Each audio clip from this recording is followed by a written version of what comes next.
on YouTube. Live on YouTube. We are live right now. Come check it out. We are finishing the debate here live on YouTube. Dean, if you want to turn your webcam, you can do that, man. Yeah. Everyone go to Parker, get a job on YouTube. See y'all there. All right, everyone. See y'all there. Parker, get a job on YouTube. Parker, get a job on YouTube. We're gonna finish it here. Wait, Do y'all see it in the actually, comments? are you gonna remain live on TikTok? I can if you want. It's probably good to draw people in. Yeah, if you want to do that. Holy shit, the Um, comments in the YouTube are insane. The amount of comments.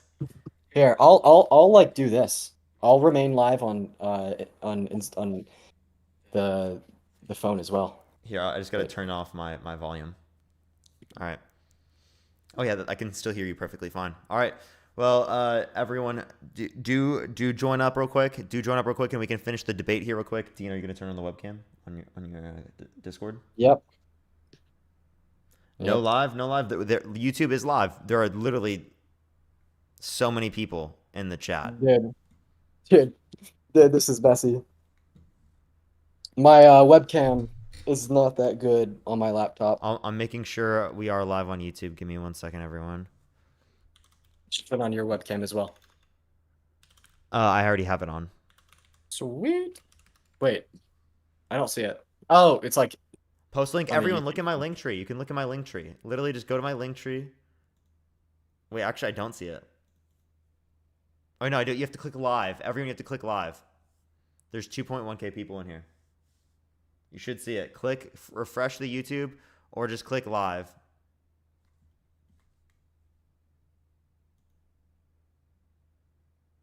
All right. There we go. Let me try to find a way. There we go. All right, let me try to find a way. There we go. Yeah, hopefully we Let can me start up try to soon find a because way. Yeah, time's doing everything. Yeah, hopefully we can Yo, start man, I up was soon thinking about because it. I think I time's have doing everything. ways Yeah, to hopefully solve we it. can Yo, man, start I was soon. thinking communication. I agree that that conversation was not productive, but I think that we can have productive dialogue on the issue now. I dreamed Yeah, up some ways because I go ahead. I don't know. Are we debating or we're gonna wait a second? Yeah, Parker, are we debating or what do you want to do here? Yeah, go for it. Go for it. You can start it. Well, I'll step in whenever needed. I'm just gonna get people to come over to the YouTube, and then I'll probably end the live on TikTok. Okay. So I just wanted to clear this up because I actually think we can. I was thinking about it. So you were making the claim that like maybe there is some actions of humans that are evil and all things considered shouldn't occur even in respect Yeah, to the so creator. I'm gonna cut you off. And the reason I'm doing that is, I think it'd be more interesting if you engage my argument rather than rehashing this one. And the reason I say that is because you largely haven't touched my argument, at least with an argument that we can agree on, and I think it's fair not to spend 2/3 of the time on this argument going in circles. Yeah, man, I agree with you. Like, I want to be able to respond to your argument and give you that respect, but I also just want to be able to have you respond to mine. And I think that we did have a lot. One second. I think that we did have a lot of miscommunication on, the TikTok live. But I think that maybe now we could clear things up and move on with a productive conversation. And I do, once again, I am disagreeing with your argument in the sense that I reject premise 9 because of the plausibility associated with that problem of evil. So you're rejecting premise 9. That premise 9 entails that the resurrection happens. So you're conceding that. Wait, if I reject the premise of your argument, then I would not be conceding the conclusion. Well, do you want me to read out the premises again? So you're rejecting premise. Not really, because I want to continue to talk about the problem of evil. No. So you rejected premise 9. Premise 8 is therefore Jesus was resurrected. Wait, sorry, repeat that. I just saw that. Yeah. Premise 9 is if Jesus was resurrected, then God, he revealed, very probably exists. You're conceding that. Premise 8 is therefore Jesus was resurrected. Are you conceding that? Oh, yeah. Yeah, so we're granting resurrection. I still just don't think that the Christian God exists for my reasons with the problem of evil. So you're conceding that the resurrection happened. Oh, we're just granting it for the argument. No, I mean, do you think it actually happened? Do I? No, but we don't even need to go over that. So you can engage my argument. I presented an argument for why you should think. Yeah. I'll explain to you how this works. So when we're talking about the existence of the Christian God, I can grant resurrection, but still reject the conclusion that the Christian God exists because I'd find it to be improbable or even impossible. Sure, yeah. Problem of evil.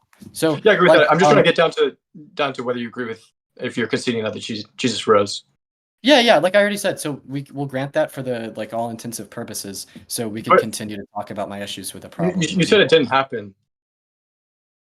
Well, yeah. So like when we're having philosophical discussion, like I can grant it, even though I don't think it actually happened. So we can ignore all of the irrelevant conversations and get to the meat on the bone, which would be the existence of the Christian God. Like think about it Okay. this way. Imagine that we're debating on like the shape of the earth. I think it's Yeah, I round, understand you the think it's premise. So, flat. so, so I just want to make it clear that I just want so we don't have to go over it again. To be clear, you are saying you are conceding that Jesus rose. Wait, 1 second. The concession isn't me granting. I'm granting premises that don't matter to the Okay, topic. have you So we worded can it? just So talk you're about it granting later. that Jesus rose. Yeah, so just so we could talk about Okay. the topic, Okay, which go is ahead. Yeah. the Christian God. All right, Okay. so yeah. So like I said before we hopped onto YouTube, we had a little bit of a disagreement on like what is good and what is bad and if things should or shouldn't occur. And I wanted to go ahead and like rehash that because we were Yeah. So definitely talking past one another. So real quick, I feel like our big disagreement was in the sense that I'm trying to make an implication that there's like evil actions that under your worldview, all things considered, or at least in respect to the greater good, should have occurred. yeah. But like you're actually stating that that's not the case. The evil actions in of themselves, it's not necessary that they should have occurred, but rather what should have occurred was God allowing them to make those choices, right? Yeah. So I mean, I'll just say I'm going to play my feet. You had your chance to describe it, and I think I already answered this. Um, the only way I'll be willing to gauge this is if you want to go back to the definition of evil, because I think that was very contentious. The definition of evil. So, I mean, I define a bad thing as something that shouldn't occur, and that will like provide us an issue. Well, provide you an issue in the sense that I do think I will be successful in getting you to admit that evil things So should occur. why should I accept that definition? Like evil things that like the definition of something being bad if it shouldn't occur. I think that's how we would describe it in normative ethics. I think that's the first discussion that That's we not an had argument. when we joined the live. You know what an Wait, but you argument is? granted Brooks, you granted What's an this when we argument? first You know what started. an argument Yeah, is? Brooks, this was the first thing you granted to me. Yeah, and I said if we want to move forward with this discussion, then we can go to that because I think that's. You're not going to grant that to me. I said if you want to move forward with this goofy argument, we can talk about what was highly contentious Okay, sure. because we're not making any progress with that granting. Sure, but just like to rehash on this, earlier in the live, I asked you what it means for something to be obligatory. I asked Yeah, you what it means. Wait, let me finish. I asked you what it means for something to be obligatory. I asked you what it means for something to be merely permissible. And I asked you what it means for something to be impermissible, right? If something is obligatory, it means it should occur. If something is merely permissible, it yeah, means it can occur. And if something is impermissible, it means that it shouldn't occur. And you agreed to this, yeah. right? So I all do that still I'm agree. doing here is so you disagree now? No, I still agree. But that has nothing to do with your definition that good is what ought to be done, for example. Okay. So if something is like, let's think about it this way. Maybe we could just talk in terms of permissibility then. So, like all things considered, would you say that the actions of the Holocaust were permissible or impermissible? Well, when you say permissible, are you referring to like moral Yeah. language? Yes, we'd be referring to what we just went over. If something's merely permissible, it means it can happen. So why If something's obligatory, it means it should happen. And if something's impermissible, it means it shouldn't happen. so why should I accept that definition? You've accepted it twice already in our conversation. I accepted that permissible is what should be done. No, you accepted that if something is obligatory, this means it should be done. You accepted if something is merely permissible, this means it can be done. And you accepted if something is impermissible, it means it shouldn't be done. You've accepted Yeah. this So 3 times in our it seems like you're. conversation. We can roll the clips. Yeah, I mean, it seems like you're just and like I said, um, I did say some things, but that was until we made no progress, and so we're rehashing the beginning. Okay. Wait, you agreed to this 5 seconds ago. I'll ask you again. No, If no, something is obligatory, does it mean that it should occur? obligatory means it should occur. Yes. So you agree to that. Awesome. Next how does- point. If something is how- merely permissible, does it mean it can occur? How does permissibility come in? Oh my God. Okay. So how does permissibility come into the picture? Because I think that we would be able to show a contradiction between something being permissible or impermissible, yet God permitting it. But we'll get there. That's kind of the conclusion of the argument. Well, I say In order for me to be able to make that argument, we need to agree on the bare bones. Brooks, No. please let me just say something real quick. We can't even agree on the bare bones of my argumentation. Because it's very contentious.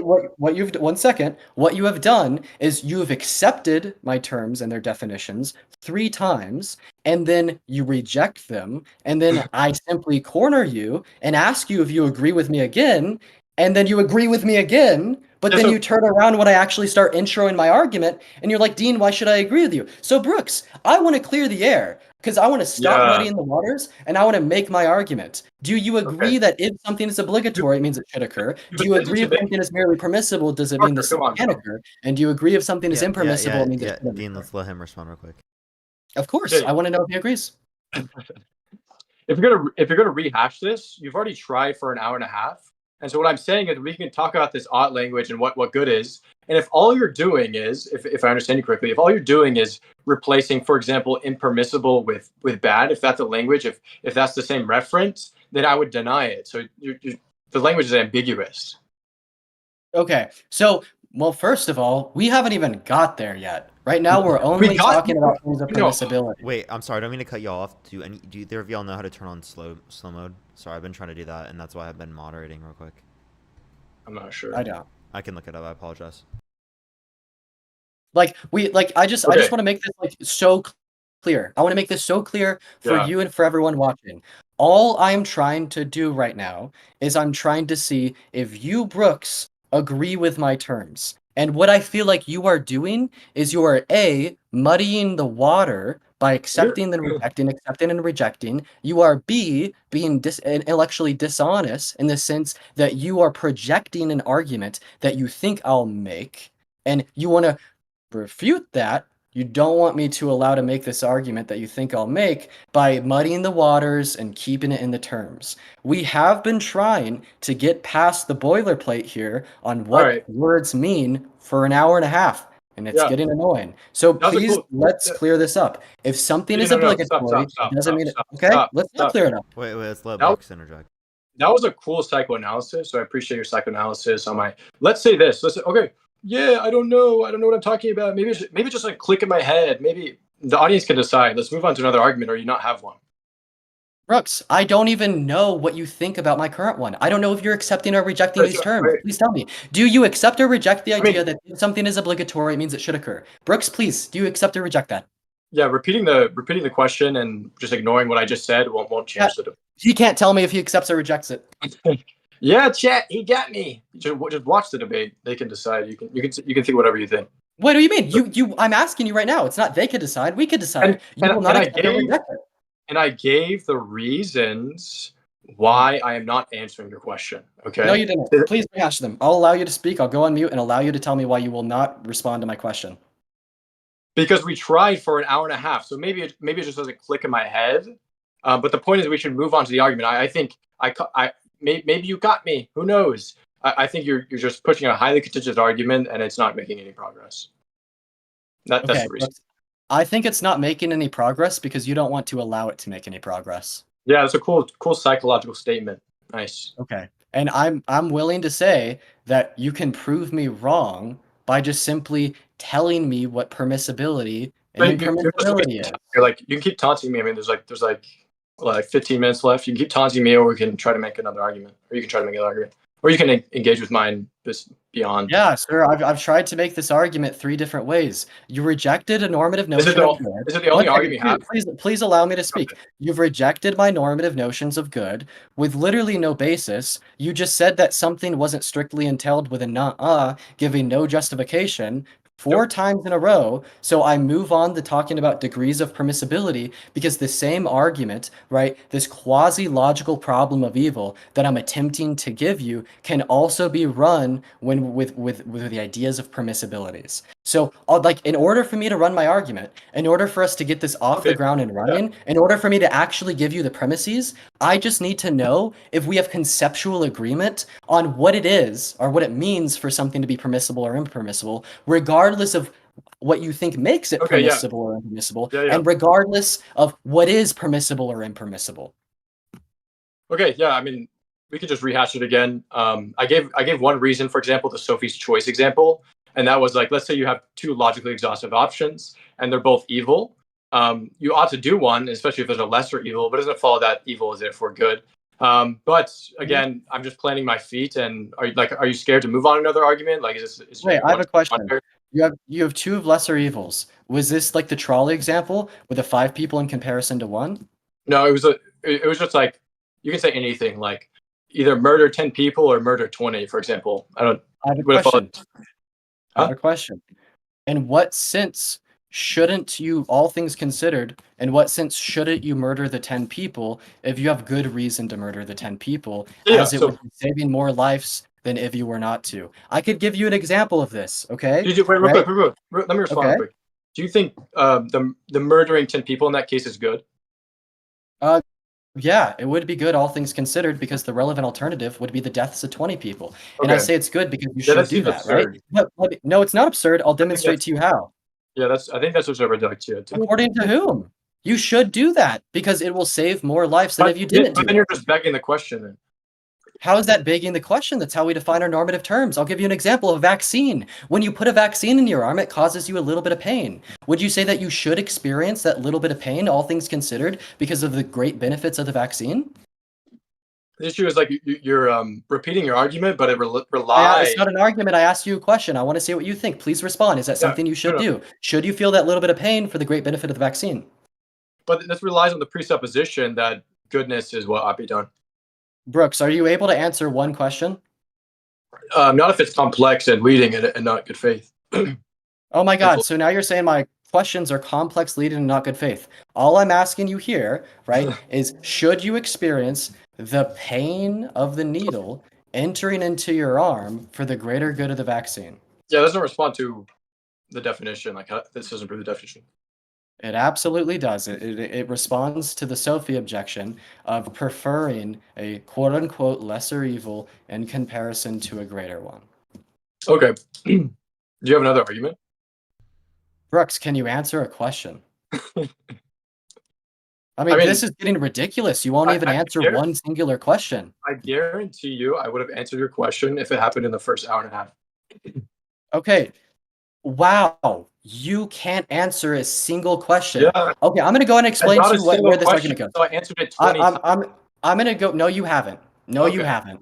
I'm going to go and explain to you where this argument goes. So when we say things such as, like, you should, you won't even explain, you won't even let me explain where the argument's going to go now? Yeah, this is not a monologue. You don't get to just. Let me read my opening statement. No, you have 2 options. You can either answer my question, or I just simply won't care that you're not answering my question and explain to you the argument. Wait, hold up, everyone. I think we can. Hold up. Premise 2. I mean, I want to be able to like have people address things, and I don't think that we're getting to a point where it's going to be addressed on either side of this point. No, because he won't. So, no. No. I addressed his argument. I granted resurrection on the no. 1 second. I granted the resurrection on the basis that I rejected premise 9 for the reason that I find the existence of the Christian God to be improbable. It absolutely does follow for the reasons I presented in my logical problem of evil. Premise 8 is therefore Jesus was resurrected. Yes. No. Don't reject resurrection. I reject the existence of the Christian God. We're granting resurrection. My apologies for my miscommunication. No but problem. The point of contention here is the simple fact that you will not respond to my question. And I'm sorry for interrupting you, Parker, and I'm sorry for being very direct and concise with this question, but this question remains to go unanswered. And I will not be able to respond to your worldview and show you how it is fundamentally flawed in the given senses if you continue to not respond to any of my questions. My one question that I want a response to is that should you experience the little bit of pain of a vaccine entering into your arm for the reason that you must experience that pain to reap the greater good? You already used this argument, right? Like you kind of used this example. It's not an argument, it's a question. Okay, you already used this question, right? I vividly remember to answer. Can you answer it again? Can you answer again? I obviously don't remember your answer. I'm not going to answer the question again. Move on to another argument. Okay. Yeah, I don't think we're gonna have a. Why should I do that? 1 second. No, let me ask him. Why should I do that? Because we got no progress, and you can keep repeating for an hour and a half, and even this itself, it's just there's no progress. It's pointless. Is it possible that we're not getting progress because you refuse to answer the question? Who cares about possibility? So you won't even address that it is possible that the reason we are not getting progress is because of the simple fact that you will not answer my questions. Yes. How? I will not answer your question. I will not answer your question because there was no progress. Like, so why do you Is this your only argument? That's my only thought. Like, do you only have one argument? Is that why like you think we should just keep going down this line? No, there's multiple arguments in which I'd have is too far as to why I don't think the Christian God exists. I think it would be most effective to move to those. Absolutely not. Absolutely not. This is my argument. Hold up, Dean. I think you can harp on you not like thinking he answers your question. I understand that, but I do think it would be most productive for this debate for it to move on to like a different point against him. Okay, let's see if I could rephrase the same issue with different terms to see if you'll get it this time. I have other arguments, such as the problem of perfection, right? But the thing is, you won't address this argument because you know it defeats your worldview. Yeah, so dude. Why would I let you just shoot past it? You caught me, bro. You caught me, dude. Good job. You caught me, dude. All right. I mean, we can give closing statements if you want. If you don't want to move on to another argument, that's okay. Listen, I'll just go ahead and spell it out for you. So if God allows for something, Parker, let me spell it out. This is not a monologue. You're not going to speak without me responding. Okay, and you could respond if you want to. I hope you do. So if we have an all good, this is not good faith at all. if we have an all good God, we would expect their primary motivation. Parker, if we have an all good God, we would expect their primary motivation. This is comedic, bro. It's comedic. It is. You won't respond, right? If we have an all good God, their primary motivation and discerning what they would want to allow or what they wouldn't want to allow would be goodness, which would lead us to the conclusion that an all good God would only allow things that ultimately should occur, right? And if an all good God would do the contrary of this, if an all good God would possibly allow things that ultimately shouldn't occur, in what sense are they all good? So as far as I see, we have two branches for our communication here. Does God only allow things that ultimately should occur? Or is it possible that God allows for other things as well? I thought you were just monologuing. Why are you asking me a question? Because I am now completely rephrasing the argument and asking you in other terms. Are you able to respond to the question? Honestly, I wasn't listening at all. Okay. I'll go ahead and repeat it, right? Dean, he's not going to listen to it. If you repeat the argument, we're ending it here and we can give closing statements. Yeah, bro. If you don't want to engage with my logical problem of evil, I take this as a W. Good job, bro. You won. I think it would be most advantageous to like address other things. You could take this as a W, but like I think we should address other things in this conversation as well, given that we have the space to do so. How could I not take it? How could I not take it in that sense? If he completely refuses to engage in it, why wouldn't I win? Someone tell me why I'm wrong. I absolutely and unequivocally demolished you because you won't respond to my questions. Be quiet. Listen, I said explicitly. We can look at the recording. I said explicitly, let's go through this one more time. And after we do that, we're moving on. You agreed. And now you're repeating it 10 times. It's silly, bro. It's silly. If you could demonstrate to me that the reason this conversation is unproductive is because of my doing, we will move on right now. No, it's not necessarily your doing, it's your argument. And if you could demonstrate to me specifically what in my argument is making this conversation unproductive and you're justified, we will move on right now. Well, there's 5 minutes. Okay. So I would just say this. Okay. There are issues in your definition of normativity. I gave some counterexamples. There are issues in making no distinction between God allowing something versus an agent acting. And these are the number of issues I drew out, and I kept answering your questions with respect to what you use a lot of language like all things considered, and you completely just grant my resurrection argument. And so I think that's the summary of the debate. That's literally all that happened. Okay, so you're saying that the issues in my argument is there's some sense of the normative language I'm using that is making this conversation Your definition, and that's the first issue. Okay, which is? Good is what ought be done, for example. Okay, so remember, we have completely refrained from the use of language such as good. Yeah, and I said, if you're using the same referent as good and impermissible, then the critique works as well. There's no difference. Okay, here's my thing. I think something is impermissible if it shouldn't happen. Prove me wrong. That's not an argument. You're just presupposing. You disagree? Well, this is not a presupposition. It is the okay. I'll give you the The Christian God exists. I'll give you the I'll give you the analytic. wrong. I'll give you the analytic Christian proof God of this. exists. I'll give you the analytic proof for this. So the reason something is impermissible if it shouldn't occur, right? Well, this is just simply evaluating the success-failure relationship of this normative should claim, right? So basically, what we are saying is there's this object, right? And this object either should or shouldn't exist, right? Let's just take existence, for instance, right? And if this object should exist, right, we'd say it would be good for this object to exist. And if this object shouldn't exist, we would say bad for this object to exist. Why are you saying good? Because goodness and badness simply reflect What are you looking at? shoulds. I'm looking at you.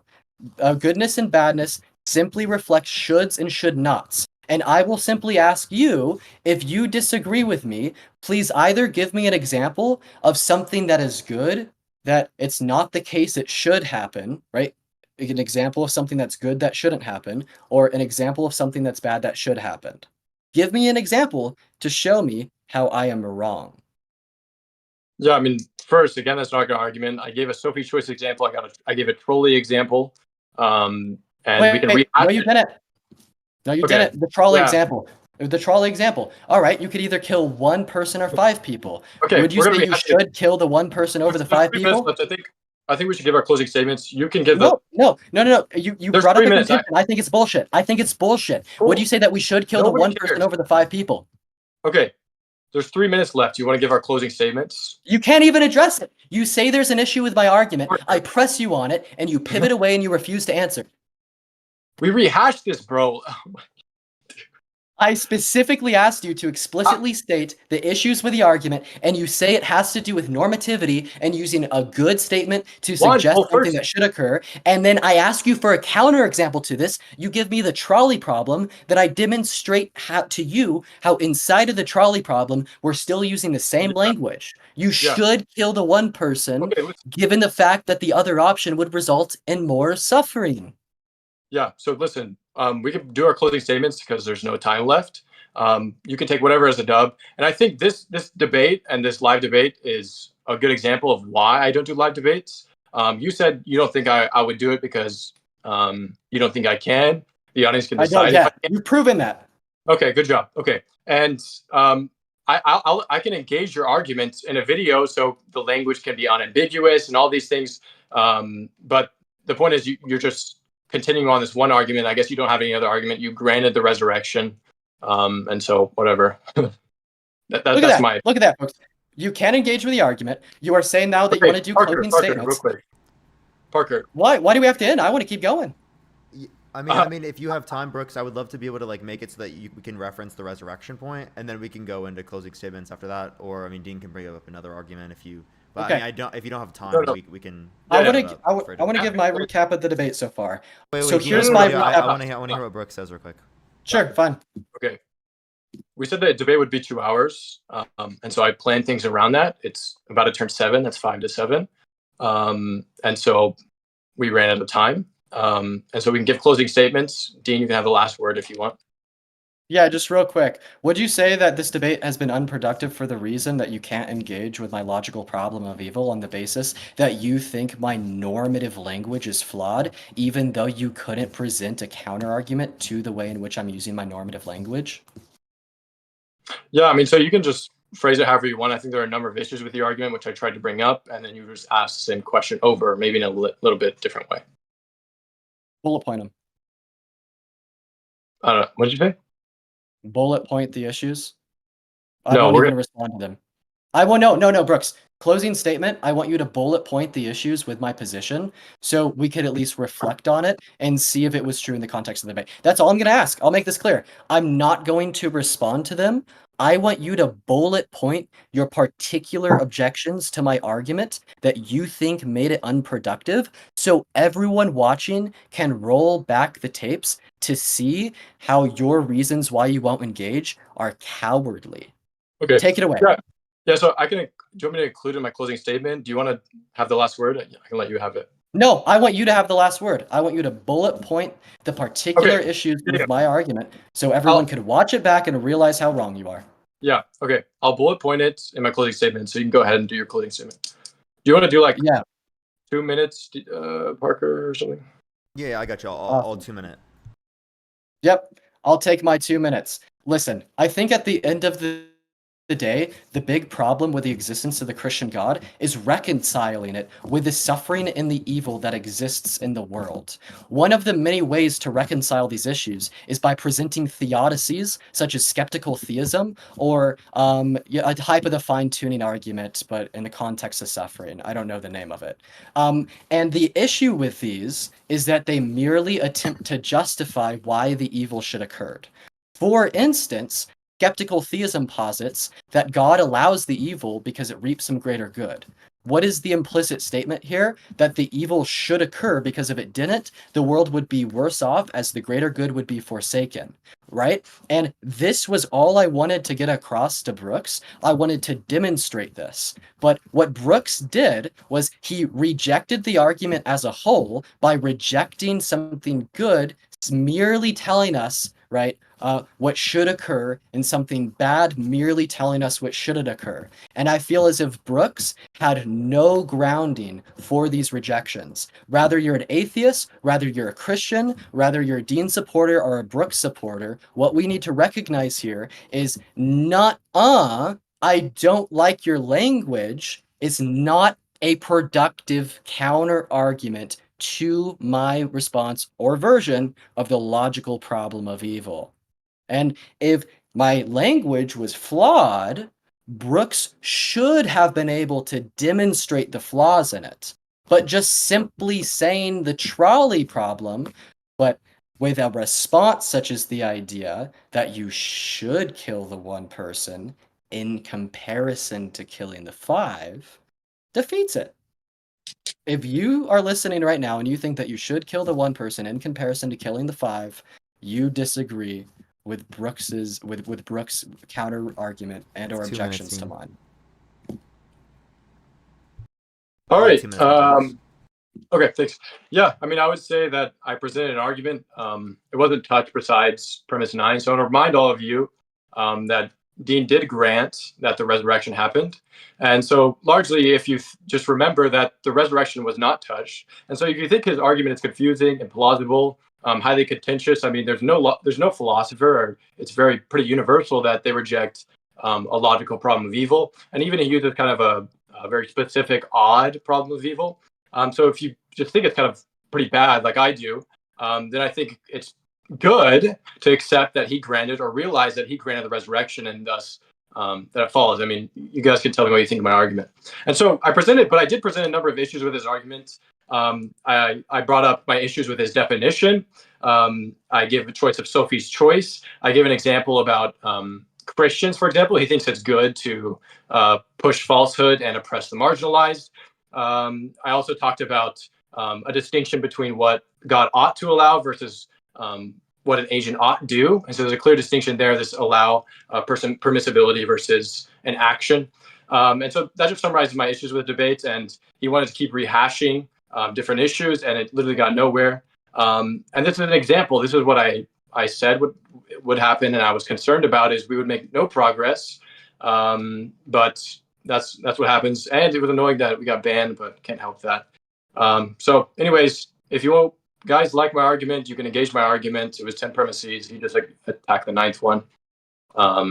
And yeah, that's it. Okay. Could you give the bullet points now? I just did. No, like specifically with the normative language, just so we could reflect on it. Like the specific issues. I just gave all of my examples. I went through, I don't even know if I went through all of it, but I went through multiple examples of my issues there. I mean, why are you trying to continue debate after we did a closing statement? I swear. I'm not trying to continue. Like I'm saying, I won't respond to it. You just said that there's issues with my normative language. That's what you said 10 seconds ago. I'm just asking you to be more specific. That's all. Cool. Are you able to do that? I mean, bro, like you're so like. Okay, you're good. You're good. That's all I wanted to show. You're good. Okay. You're quite deceptive. It's odd. No, you can't name the specific issues. You're good, bro. Well, I mean, Brooks. Is that logical to follow? I don't want to get between this, but I mean, I do think that you probably should give him this answer before you go, at least. And also, like, he would give responses to the resurrection point. We just didn't get to that. Also, I would say that probably because Dean harped on that point, but I mean, I can give many reasons as to why the conversation went the way it did. But we should probably answer that, and then maybe we could set up a future time to fully go over the resurrection. What do you want me to relist? Like, I went through issues of, again, the Sophie's choice of the Christian example of your confusion or confusion about normativity. You talked about like epistemic oughts, like you couldn't really make a good distinction. You started talking about, oh, it's moral oughts, but then you don't even introduce that in your definition. Like, I think you ought to speak according to the definitions of the grammar of English, but I don't think you're committing evil if you do not act according to the grammars of English. Or I think you ought to cut your fingernails, but I don't think it's evil to not do that. And so fundamentally, it's just a bad definition. I think there are multiple counterexamples. It ignores distinctions. It uses a lot of ambiguous language, and that's my answer. I can repeat it again if you want. No, man, I appreciate you for that.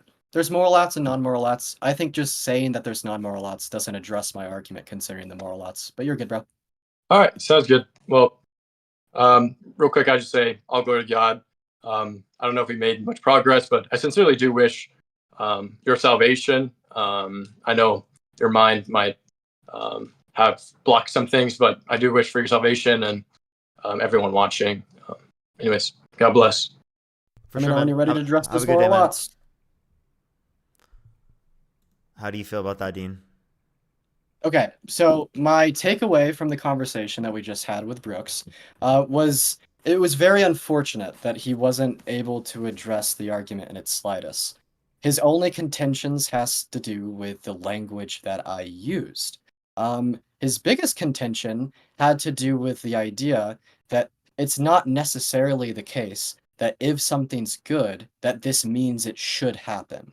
And the reason he said this was because there are things that are like that should happen that don't pertain to goodness, which is absolutely true, right? We have epistemic should claims and we have like moral should claims because at the end of the day, all a should claim is the evaluation of a success and failure relationship. Like for instance, right? If I say I should move this chess piece up and across the board, and I do move the chess piece up and across the board, then I achieved the success of the success-failure relationship. Does this demonstrate anything when we're talking about morality? No, not at all. But you know what does demonstrate things about morality is when we have good or bad reasons in this normative sense to do things. Such as we say that we shouldn't murder people because it is bad to murder people. We say that we shouldn't, allow slavery because it is bad to allow slavery. We say that we shouldn't grape people because it is bad to grape people, right? So if something is bad, it means you shouldn't do it. But then think on the inverse.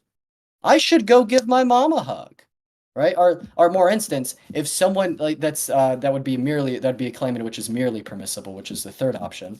If I say I should repay my debt to my father, this means I have some type of moral obligation to repay my debt to my father. It is good for me to repay my debt to my father, right? And things such as that. So it's just an utter lack of understanding of normativity that Brooks displayed. It's an utter lack of understanding of moral ought claims in which Brooke displayed. And this was all in a very sour attempt to muddy the waters on my specific version of the logical problem of evil, and I'm very sad that that happened to have had unfolded. Yeah. I mean, I'm gonna give my thoughts on the debate and whatnot. I do think he completely didn't try to engage with that argument fully enough to the point in which he should. I did think he tried to muddy the water to a particular extent. I would have thought it would have been more like productive in the conversation to move off of that after realizing that he wouldn't, but I do agree that he wasn't really engaging with that point. I also think it would have been important to get to like the point that that he what's it called? The argument that he wanted to run, but he said only 2 hours, which is, I mean, significantly less than what I expected. But Yes, he ran.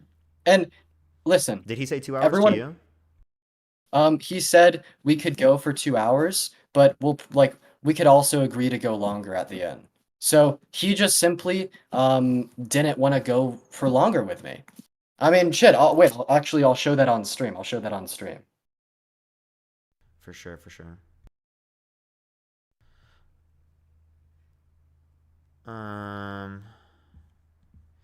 JC, the reason why he wouldn't is because he thought that he wasn't responding to the particular point. So I understand where Dean's coming from there, but I do think it would have been Here. most advantageous to Is that address in other reverse? points. Is that in reverse? Yeah, I do see There, it. 2 hours. Oh wait, was it like the right way? Yeah, I saw it. Yeah, I read. Okay. Yeah. So here's him saying, "Are you good to debate for 2 hours?" Right? And then I'm saying, "But maybe we can both be willing to go past." So what that demonstrates is that he wasn't willing to go past because he didn't want to engage with my argument. And the bigger point that I want to make about that all is he continually said that all philosophers in the literature reject the logical problem of evil. Well, if it is such a shitty argument, so shitty that everyone in the literature rejects it, shouldn't have he been able to give good reason why he rejects it?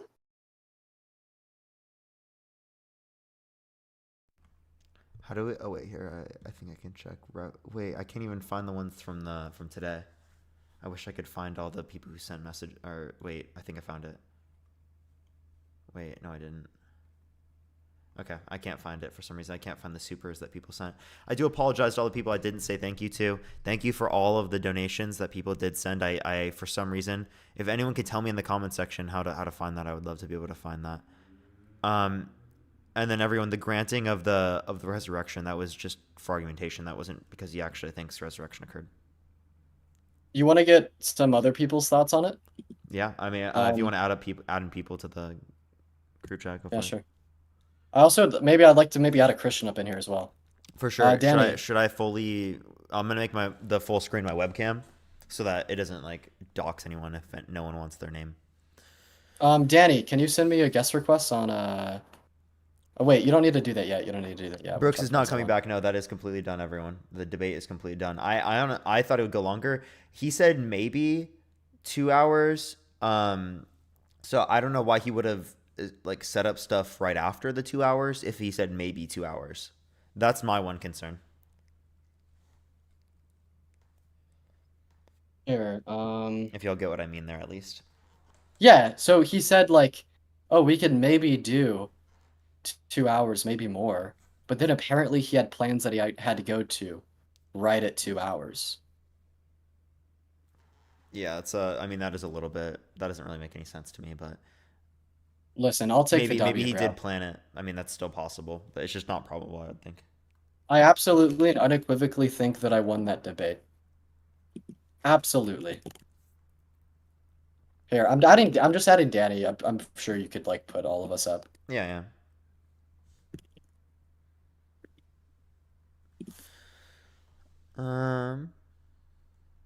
Yeah, what do y'all think in the comment section? So what you'll find in the comment section is a bunch of Christians ignoring the fact that Brooks ran, ignoring the fact that Brooks couldn't detail the particular issues in my normative language, ignoring the fact that Brooks changed his mind on if necessary evil should occur 5 times. What you'll also see is them just simply ignoring the fact that I did engage with his argument, rejected premise 9, granted resurrection, and he didn't engage with my response. All right, we got Danny up in here. You can make another group chat if you want to do that instead. Yep. Yeah, Danny, I sent you a guest request. And then I'll join them. Let's do it. A guest request is crazy. Oh, sorry. Sorry. You're fine. Dan, I sent you a friend request. You gotta accept it. Is today like we continue doing TikTok day, or I don't know. I don't know if today's a continue doing TikTok day. What do y'all think? What do y'all think, chat? I still have time today, I think. So we could do that. Let's stay here. I'm gonna stay here for a bit. I want to stay here, just talk about things, and then we'll move over. Yeah, I created a group chat with your daddy, I'll call it. And you could put us all, like all of our webcams You say on. your daddy, bro? That's crazy. Wait, no, I said Danny, sorry. I'm just messing. Oh my god, chat. So unbelievable. Your info being on? Am I in? Yep. Yeah. Oh yeah, Shit, I mean it's my just his fucking name. microphone's It's just his fucked up. name. So Yeah, I we're mean good. I don't think we're doing anything bad here. What are your thoughts, Danny? Yeah, 1 second. Let me fix my stuff here. Give me a second. I wonder what. Oh, there we go. There we go. Yeah. So there was the. It's too bad that you got banned, or we got banned. When you were asking about the free will stuff, I thought that stuff was interesting. At some point, he was agnostic about whether aborted fetuses go to heaven or hell. That was kind of an insane take. There was other stuff there, but it got ended. I would have wanted to see where that went. But the critical thing is that at some point he said that a necessary evil should occur, right? Didn't he not say? He did say that. Yeah, I wrote that down. That is accepting that for all instances of evil, they're going to be necessary because God. He said that God wouldn't permit unnecessary evil. So all of the evil that exists in the world is necessary. And if he thinks that necessary evil ought to happen because it's necessary, okay, then all evil ought to occur. And the terrible consequence of that is the atrocities that, with the Polish children, the killing fields, the Holocaust, graping, all of this stuff. Brooks is committed to saying that all of this stuff should occur. As far as I understand. And that's where I think he kind of made it muddy, because I do think Dean harped on this point, and he said, so then were the actions of the Nazis necessary? Right? Which, because again, they were evil, right? Every evil is necessary, right? Therefore, the actions of the Nazis are necessary. Well, therefore, all things considered, they're good. And he just kept muddying the water and saying, "Oh, what does all things considered mean?" Right? He doesn't know what it means to say all things considered. So I do think that that should have been a very clear. That should be a very clear term or phrase, because look, think about, for those that don't understand that phrase, for the slow Brooks fans out there, okay? Look, think about pros and cons, okay? Should I major in science or should I major in liberal arts? You do a pros cons list, right? Now, each pro may not count as something that's decisive in your decision making, but what you do is you look at all your pros and cons, and then all of them considered, all things considered, everything that you know, you make a decision about what you should major in, right? So the notion of a should, on all things considered should, is the very kind of should that determines what you should do, right? So for him to go like, that's vague or that's ambiguous, right? It's not that ambiguous. It's the sense of should that we use when we say, hey, don't do that. You shouldn't do that. That's the same sense of should. Yeah. I don't know how to... It would be cool if we got some of these people that think that Brooks did well. Yeah, if they could come up here, but we should do StreamYards then. Fuck, I don't have StreamYards up. That's why. Maybe we could join the Discord. Yeah, can you do the? Everyone join discord.gg/Dean. Bro said, "Let's join Dean's Discord." Okay, we can. Join I was Dean's. the one that debated him. I was the one that Dean, debated him. We'll join yours, buddy. We'll join yours. I went through war, motherfucker. I can't find your server. Yeah, Dean. Wait, no, here it is. I got it. All right, join Dean's server. Wait, what if I? Would this work if I started a StreamYard, and then you just? Would that work? No, like that? We'd lose the 2,000 people. No. They wouldn't. They join. We put the link in the chat, and they can just join, right? And then we can hear them through my Discord. Well, we could do that if you want. Let me try that really fast. And I mean, I think it's the same to get people through Discord, but either way works. Really? But then the link would be in Would we have a link in chat? What's easiest? I could be wrong about what's easiest. Okay, maybe because people who are Brooks people haven't joined the Discord. Yeah, something like that. I don't know. But let me create it really fast. It shouldn't take too long. Okay, for sure. Let's, yeah, we had an hour 30 on my. Yeah, we didn't have that long to debate. That would have done fine on TikTok. TikTok just fucking hates us and wants to ban us. Okay, that so was insane. Trying to think how this. So if I, so I'm gonna share my. No, I don't know if I don't think this is gonna work now that I think about it. Yeah. How are we gonna do on the Discord thing? We just join the Discord and then we'll have like a debate stage, and then we can just invite people to the debate stage. Okay, and stop stream. And you're still gonna stream on YouTube? Yeah. Okay, that's just easier. Yeah. So all right, everyone join general. Everyone join general. Let's see. So that means we got to end this call. Yeah, we'll just go to general. Wait, I have a debate stage. Okay, what's the debate stage? Here. So it's under voice channels. It's the first one. I'm joining it. So okay, we're joining it, everyone. Request to speak. Invite me up, bro. Oh, look at this. Oh. Is he gonna invite me up? All right, here we go. Hello? Let me pull these guys up. Invite to speak. Invite to speak. Can you give me a mod? There we go. Yeah, I'll give you admin, bro. Okay, bet. Give me that admin. Let's go, chat. Let's go. Let's go, dude. Join the Discord if you want, everyone. You can join the Discord. Link is discord.gg/Dean. Aren't you gonna have people joining, trying to send tickets? Oh no, we took that off. Oh really? Yeah. There we go. We'll give it a minute to build. What a crazy day. What a crazy day. All right. By the way, chat. Well, everyone. So what we're doing right now is, Parker's gonna be live streaming this, and we're gonna go through and talk to people that disagree. Right? Is that what we're doing? Yeah. Awesome. So everyone, but the join code is my name. So Dean. Go to Discord. Type Dean in. Discord.gg/Dean. That's literally all it is. And we only want Brooks supporters that. Right, we don't want any only no Brooks allowed. supporters, no friends. All right. And, yeah. So I guess we'll go ahead and start. Just put your hand up. Raise your hand in the Discord call. If that's what you want. Do you want me to start bringing some people up here? Yeah. Bring some people up. All right. I see one person. I should probably cover in case they do something stupid. Wait, can we just disable the camera? Do we need the camera? Yeah, can we disable their cameras? I don't know if we can. Oh, yeah, we can. Honestly, what you could do... yeah, I've disabled video. You don't need to cover. You're good. Okay, thanks. All right, we're going to go and get him up here.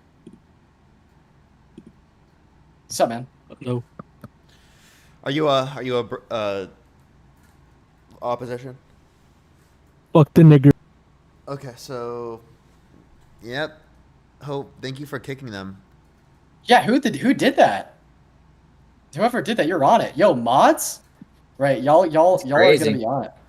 I mean, at least we're on YouTube. I need time to process that shit, so someone just heard the sound of N and knew exactly when to Hello. Crazy. Whale, y'all hear me good? I'm talking to my Whale phone. doesn't disagree. Whale's friendly. What? Yeah. Well. All right. Big Iron, do you think that Sorry, Whale. You think Can y'all hear me well? Can y'all hear me well? Sorry, Whale. Yeah, we do hear you think What's that Brooks up, won the debate? Yeah, I'm a Brooks supporter, but yeah. Okay, why do you think he won? Well, I more or less I went in there on his side. I'm kind of biased, but at the same time, it was the same argument over and over again. I just think you want to get past it. But if that's, he's bringing up the problem of evil. This is one of the most significant issues on for Christian theism. Like, if you go to any page on arguments against the existence of God, this will be your number one. To say that, it's just one argument, right, is to dismiss probably the singular most problematic type form of argument against Christian theism. I got you. Is that why? Oh, is that why y'all use that? I mean, that makes sense. I get that, but Right. So I think it should be. I think it's good to spend a lot of time on that argument because this is why so many people are just don't. It doesn't add up. Loving God, shitty things happen is the simplistic way of putting it, but it should be addressed at least. I understand that. I feel like he was. Not to say, I feel like it was more 50-50. I just don't feel like a point was made. I don't feel like anybody was really won because I feel like everybody was too stuck on that. Here's one my thing. question: why do you think it was that way? Why do you think it was stuck? I feel like Brooks was. I feel like he was trying to move on, and I know you want to get your point across. I understand that completely because I would have too if I was stuck on something like. I would want to get my point across as well, but I feel like Brooks wanted to move on really bad, and I guess he was stuck on that. So, and since Why do you think he since wanted y'all to kept move on? reverting, I just don't think anything could have changed. Why do you think he wanted to move on? Well, he probably wanted to get to a different point because I feel like he tried to answer the question to the best of his ability, and then I guess I feel like just wasn't good enough. Honestly, I don't know anywhere like other way to put it. Oh, wow. Okay, I give him my argument. He tries to respond. His response wasn't valid. Does that mean that he conceded the point? I just noticed a lot of Oh, I'm sorry. Wait, hold on. What do you mean by conceded the point? Yeah, if he tried to respond, but his response just wasn't good enough, that means he lost the point. Well, I mean, I guess you could say that on that argument, but I just don't think like.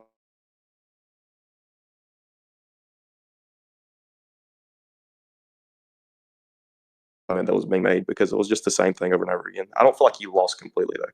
I feel like y'all should have moved on, but then maybe went back to it if the next what do you say like subject of the next argument or whatever involved that. I feel like Well, y'all I might could've- agree that would have been more entertaining, but because people get tired, when they hear the same stuff over and over again. But if this is the reason why Dean mainly rejects Christianity, or to move on is to move on from the greatest of the greatest objection that Dean has to Christian theism. But I mean, I'm with you. It would have been way more entertaining if I moved on. So much more entertaining, absolutely. And I completely understand. I don't want to seem like I'm bashing you for that, but I completely understand why you want to get your point across. Is like to get that equal understanding. I completely understand you there, but I feel like moving on. Yeah, I feel like we could have. Everybody could have got a little more entertainment. I completely understand you there. Well, I don't know what Parker wants to do, but Parker, we should have someone up that specifically disputes the argument, Yeah, or I agree. specifically thinks that. I'm not able to. Wait, actually, can I Yeah. draw people? Yep. Yeah, How but do I don't know. Do I drag or like what do I do? You right click and then oh invite my to gosh, why are speak. you're such a boomer, Parker? I And know, then just dude. invite I to don't use speak with people Discord. with their hand up. Okay. Just look for people with their hand up and invite them up to speak. I see Faith in Films is there, so is Rudy. M Rudy. Let's add M Rudy. I don't know what button. Invite to speak. There you go. Can you hear me? Yeah. What's up, Rudy? Just a couple points. I mean, I know like Dean, you're not like familiar with like formal debates. Maybe you are, but like it's kind of insane to me that you started to argue against his closing statement. Like after the closing statement, the debate should be done. Yeah, I've really felt like proving my point, and I think I did successfully. That's what I have to say about that. So that's your justification for arguing a closing statement? That's kind of insane. Okay, yeah, I made him look really bad. What? I made him look terrible. I think, like personally, I mean, I didn't think he did a great job, but I don't think you made yourself look good. Because you, like, first off, Parker, like, So do you did a object to, great like, job the moderating argument? the debate.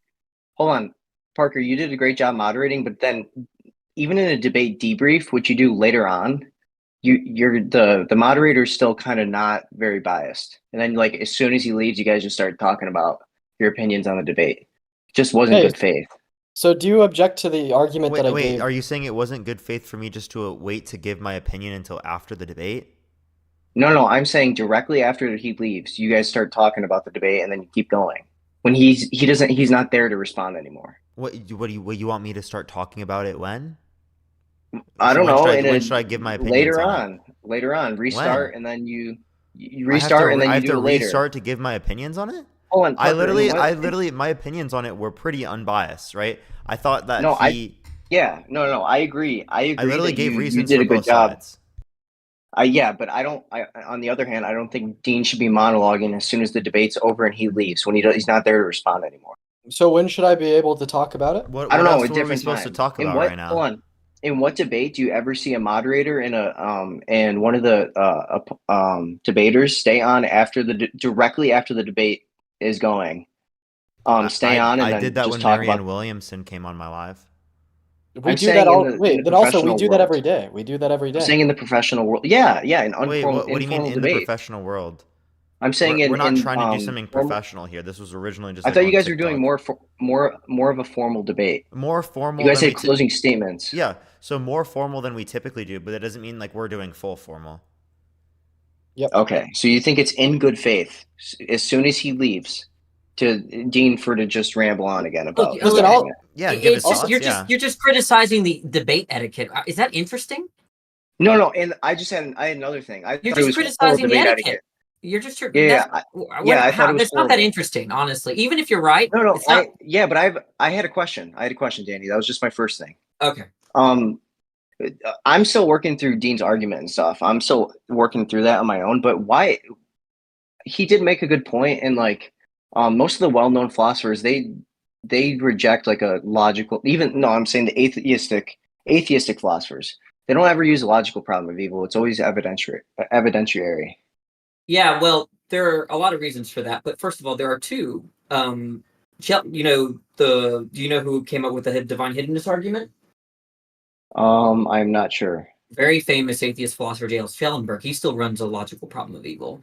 Also, Okay. there's new developments in I think his last name is I think Sorbia. I have to get the first name. He just recently published a book on the logical problem of evil, although his includes a lot of like a lot of political theory. It's true that the logical problem of evil has sort of phased out a little bit, mostly Yeah. because of people like Alvin Plantinga and people that run the free will theodicy. But I mean, that happens in philosophy, right? Like you get ebbs and flows of various positions, and right now there are talks about the logical problem of evil, although it sort of died in the 80s and 90s. It makes no difference to whether the argument is sound. Yeah, I know. I was just saying because like I'm having a hard time like look at the logical problem of evil because I'm trying to dissect Dean's argument and stuff, and I'm trying to look to other avenues and see who has confronted this and stuff, like the philosophers that confronted this. But I've had trouble because a lot of people they always run a probabilistic argument, so that's Yeah. why I didn't realize that. And then Brooks said that, and I'm like, oh, that is true. Like I haven't heard a logical problem of evil in any Well, of the what's happened debates. is a bunch of apologists, including Brooks, have been saying, "Oh, the logical problem of evil is dead." And when apologists repeat that over and over and over again, when they don't understand the problem, right? You get this culture of like, "Oh, well, you're giving the logical problem of evil. Well, we can dismiss that." Right? That's what's happened. Is these apologists just repeat that it's a dead argument, right? But Mhm. I mean, if you take the same standard, by the way, then the ontological argument is dead, right? I mean, like there's so few philosophers that accept the ontological argument for the existence of God, right? Does that mean that if Brooks had run the modal ontological argument, that we could just say, well, no one accepts this argument, right? I mean, are we willing to accept that? Sorry, what's the ontological argument? It's one of the it's an argument showing that God must exist because of his essence, or that the concept of God entails his existence, something like that. The nature of God entails his existence. Also, Is that an tag argument? arguments. Y'all have heard tag arguments. How do you account for logic and all that? No, but that's even more dead than the logical problem of evil. But I hear that shit all over the place in TikTok. How do you ground the laws of logic? How do you ground transcendentals? How do you ground Yeah. numbers? Right? That shit is not even talked about in philosophy of religion. But I rarely tell the pre-suppers that, oh well, that no one really takes it seriously in philosophy of religion. No, yeah, I agree. Like, I don't think you should say that. I was just wondering why that's the case. Like in modern philosophy, I just I don't was see muted. I'd also like to add here that I don't think that did anything for him, for the reason that if I don't think so either. I was just virtually all asking a question why. philosophies- Oh, Yeah, I was just Um, asking why is that the case? I mean, because I it don't seems like know. a pretty good argument. reject I just don't. I mean, I guess you could just say like everything should happen. I mean, that's what I think. That's what I've heard. My smartest Christian friends just say that, and then that's it. Okay. yeah, because Is then this it a becomes one-on-one probabilistic, right? discussion right now, Okay, or so just real quick, Imrudy, do you have any like contentions with my argument or not? Well, if I were to say everything should happen, what would that lead to? What logical contradiction would that lead to? Well, it's going to make certain things like, oh man, too bad we couldn't stop the Holocaust earlier. Like, I don't know if you know, Auschwitz wasn't bombed during the when it was at its height in 1941. The Allies actually didn't bomb that shit. When everyone thinks that they probably should have, it would have saved millions of people from getting gassed. But we knew what was going on with the concentration camps. But if you're right in saying that everything that has happened should have happened, then for someone to suggest the idea that we should have stopped the Germans from transporting Holocaust victims to Auschwitz, well, they would be mistaken. So there would be no logical contradiction. Well, it would contradict any belief. It would contradict argument. any belief or any idea that we've made mistakes in human history. Okay, but it'd become a probabilistic argument if I were to say that. No. Look, the fallback is that most people, including yourself, I would guess, would think that we should have, if we could have, we should have stopped these things like the killing fields, like the Holocaust. It was a travesty that we got there late. Yeah, I would say that. Yeah, and so, but I'm asking particularly if I were to respond with that, would that become a probabilistic argument? It's not probabilistic. It only contradicts the belief that we should have done something differently than what we did. Now, there is no logical problem of evil if you don't think there's any evil. Okay. Right? The logical problem of evil is a problem for people that think, on one hand, there's evil, right? But on the other hand, God has these properties. Okay. So right? if you were to just go ahead. There's another thing that Dean mentioned. It was obligatory, impermissible, and permissible. And how did you define each one, Dean?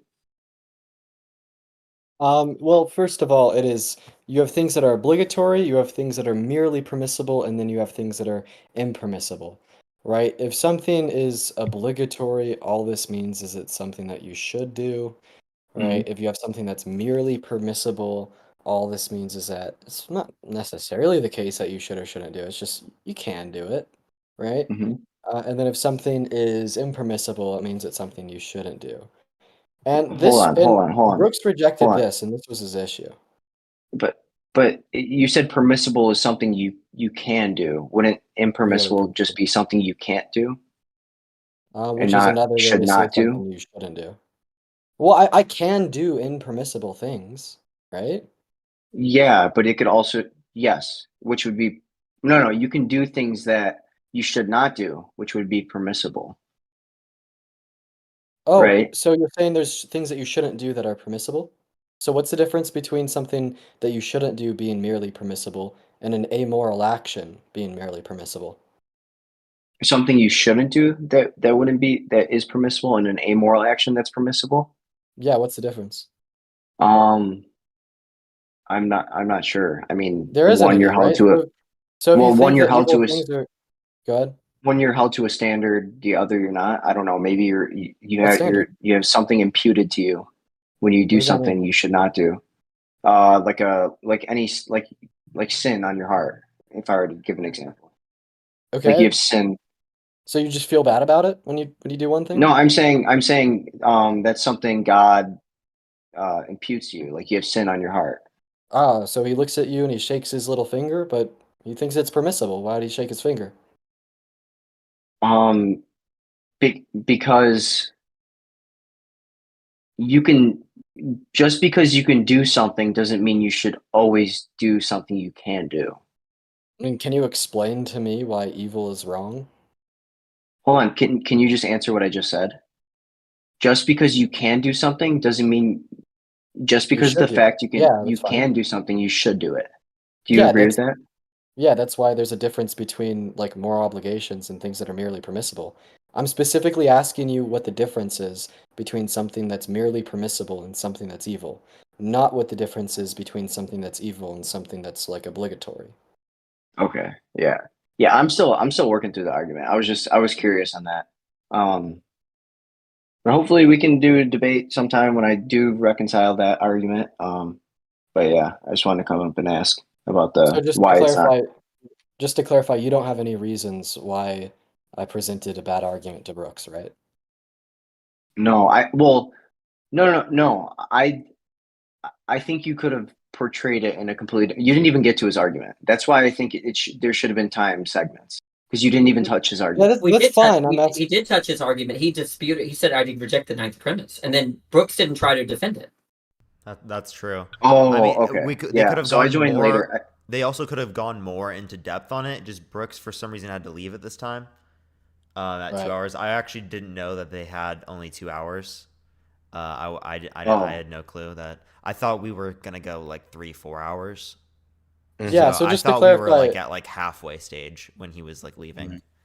so just to like clarify, Rudy, you actually don't have any like contentions with my argument, right? No, like I said, I'm still working through it. Like when I got introduced to like philosophy and stuff, I started to look at like the logical proofs for the existence of God, not necessarily the rebuttals. Because anytime I saw a problem with people, I was like, oh, it's probabilistic. Like Sure. demonstrable arguments always outweigh probabilistic ones. So just to make sure, like you don't think that Brooks gave an adequate response to my argument, right? No, I don't. I don't think so. I think he did a disservice. So because he didn't not a disservice, but he argument. didn't know how to respond to it. So just given like the 2 hours that I talked to him, and given the fact that he didn't give an adequate response to my argument, you would say that like I therefore won, right, that 2 hour conversation I had with him, regardless of your thoughts on like the etiquette. Yeah, I mean, sure. Yeah, I would say you. I mean, he didn't. He made an argument. I mean, I guess you refuted the ninth premise, right? You gave your evidence, and he couldn't refute your evidence. So I would say you won the debate. Yeah. Awesome. I just think the etiquette was terrible. Yeah, the etiquette was pretty bad. We're gonna try to look for people that disagree with you, but I appreciate you for coming up. Okay. All right. So yeah. So what about you? A couple things. Thank you for the opportunity to spank Parker. That was horrible debate etiquette. I know you guys already discussed that, but as a moderator, the conversation after he said that this topic was going nowhere, you should have stopped. Now I understand you wanted to make a point. Wait, real quick. Responded to Real already. quick, without talking about the debate etiquette, we understand that was poor, piss poor. And partly because think that my argument was bad. It wasn't your fault. It was Parker's fault. I want to take the blame No. from you solely. No, I don't. That's I don't because want you're to ignorant as fuck, dumbass. No, it is. So- it was your job as the moderator to make sure it didn't get messy. Wait. So couldn't you say? Wait, do you want me to like stop everyone every single time they speak? No, but I do want you to make sure that a topic doesn't go on for 3 hours straight. It didn't go on for 3 hours, dipshit. He was on for 2 hours the whole fucking time, and we were off for half of it because of the fucking. Be quiet, bro. We were off for half of it because of literally him having to leave and us getting banned. Okay, so Also, we weren't even running it for 3 hours. You're a dipshit. I don't want anyone to come at you. You should be ashamed of yourself. But I don't have to be ashamed of myself. I can sit here and say this because I'm not on fucking TikTok. Hey, yeah. I wanna clarify here. I don't think anyone should be coming at Parker for being a bad moderator, being biased. In fact, I mean, there are definitely kind of got annoyed. But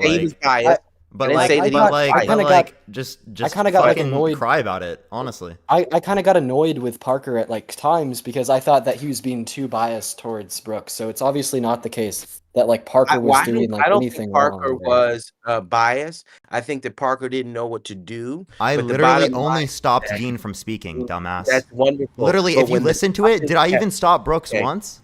The problem is, and I will say what Dean just said, Dean was able to make the points that he was able to make because the conversation couldn't go forward, and the moderator's job was to stop this. So Dean did win the debate in that sense. However, the conversation should have been stopped an hour and a half ago in the discussion. So you ought to be based upon whose standard? You, dumbass? I was trying to get them to go through it and move on, based right? on standards of moderation. Standards of your moderation, not mine. Well, I understand that, and that's why everyone in the comments said that you should be ashamed of yourself for your performance. But anyway, Everyone did not say hey, that in the comment section. well, tons of people did. You had Okay, 9,000 people did. I don't give a fuck if some people in the comment section did. Listen, No, Okay, there are hey, gonna be can I people hop that in here, disagree on please? any listen, stage. your job when Please, there bro, are please. 9,000 people watching a discussion is to make sure that they aren't wasting their time, not to make sure you cozy up to Dean or Brooks. So you failed at your No, job. my point is to let them You be should be- free and to make sure that they can engage in dialogue related to finishing points. I was doing that. Okay? Hey, I have a If question. you think that I didn't do that because I should have cut them off and moved them to a different topic earlier, that's just because you feel like that.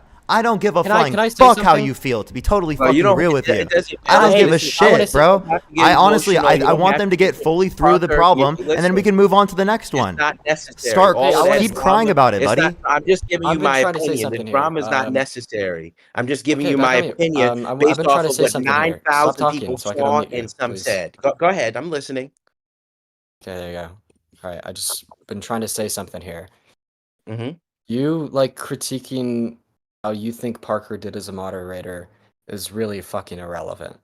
I think Mhm. Parker did just fine, and I think that majority of people, including those that support Brooks, would agree because he literally only told me to stop talking, right? So that's completely fucking I irrelevant. recognize that. What I'm asking here, do you think that I presented a flawed argument, and do you think that Brooks legitimately addressed the flaws in my argument? That's all I'm asking. I think he adequately addressed some points that you made in the discussion. In some cases, I think that he probably wasn't prepared to respond to everything, and so he didn't. Which is why Which it is was so what? crucial to move an hour into the discussion so we What could did he address. adequately address? I think one of the points that you made about, let me see if I can remember now. 'Cause I was so disappointed with the moderation. Um, one of the points that he made, let me see, let me try to remember here.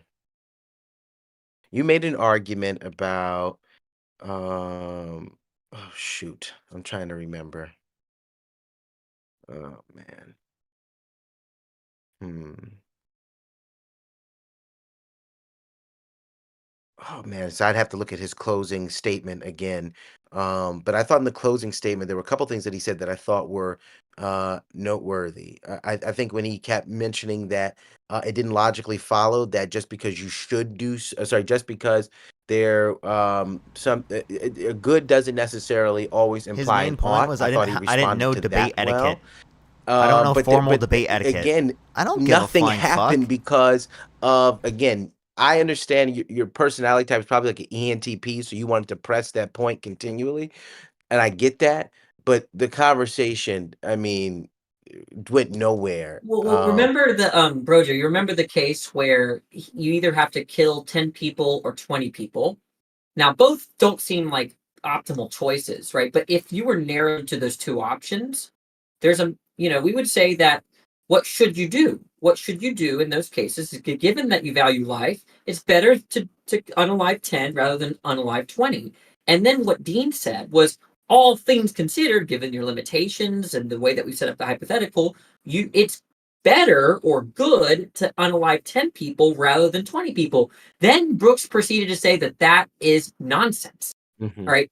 That did that make sense to you when Brooke? Because that is how, look, the thing is, as human beings, is that we're very restricted. Sometimes we're forced to do certain things given everything that we know, given the situation. And in that case, it's good to unalive 10 people rather than 20. And I think that Brooks completely missed that point. Well, I think I don't remember that point in particular, but I know that for me, I'd say that that was ambiguous. I don't know exactly all the conditions of the details. Who were the 10 people over the 20 people? Just depends on what was happening in the circumstances. So I don't know that he adequately responded to everything. I think that's why he attempted to shift the focus from that onto an argument maybe concerning the resurrection. But the conversation was so broad that you couldn't really focus on one particular thing. And that's why Okay, the conversation should have been moderated better. Okay, I'm gonna so keep Brojo, pressing that. you're done now because you weren't able to actually critique anything that was shared, like as far as Well, the actual information of the debate. I specifically asked you, 1 second, I specifically asked you what point was flawed. You tried to say something. You tried to say a point was flawed. Danny addresses how you were wrong, and then you just go right back to critiquing the moderation performance of Parker. Mike, how we doing? Hey, sorry, I was like eating dinner, so I didn't want to be chewing and not on mute. 2 points that I had with the debate. First of all, I don't think really anyone won because just the way the debate went. I don't think there was really any conclusion reached on anything. The two things that because I've debated Eugene before on these points, and like admittedly, I'm like I don't really know what's going on either, and I had to go home and kind of like think about it. So the 2 points that I have that I think where Theus Brooks kind of got tied up and where I would hold issue with your argument is number one, the all things considered piece actually is really confusing. And the way I see it, and the way I now understand it, now that I've had time to think about it, is like let's take your vaccine example. I actually really like that one. Because you would run the argument as there's pain with the vaccine, but all things considered, that pain is good because it leads to a greater outcome, right? Yeah, you understand something that Brooks never understood. Yeah. But what I'm saying, so my problem with that is that I actually wouldn't say that all things considered that pain is good. I would say that all things considered the outcome is good, but that pain is still bad. And I think the way that the argument was worded, sorry? Why is it bad? Well, because pain is bad. Like, and in that situation. So here's what I'm saying. So if you could get a vaccine with no pain, that would obviously be ideal. Do you think that God actualizes the best possible world?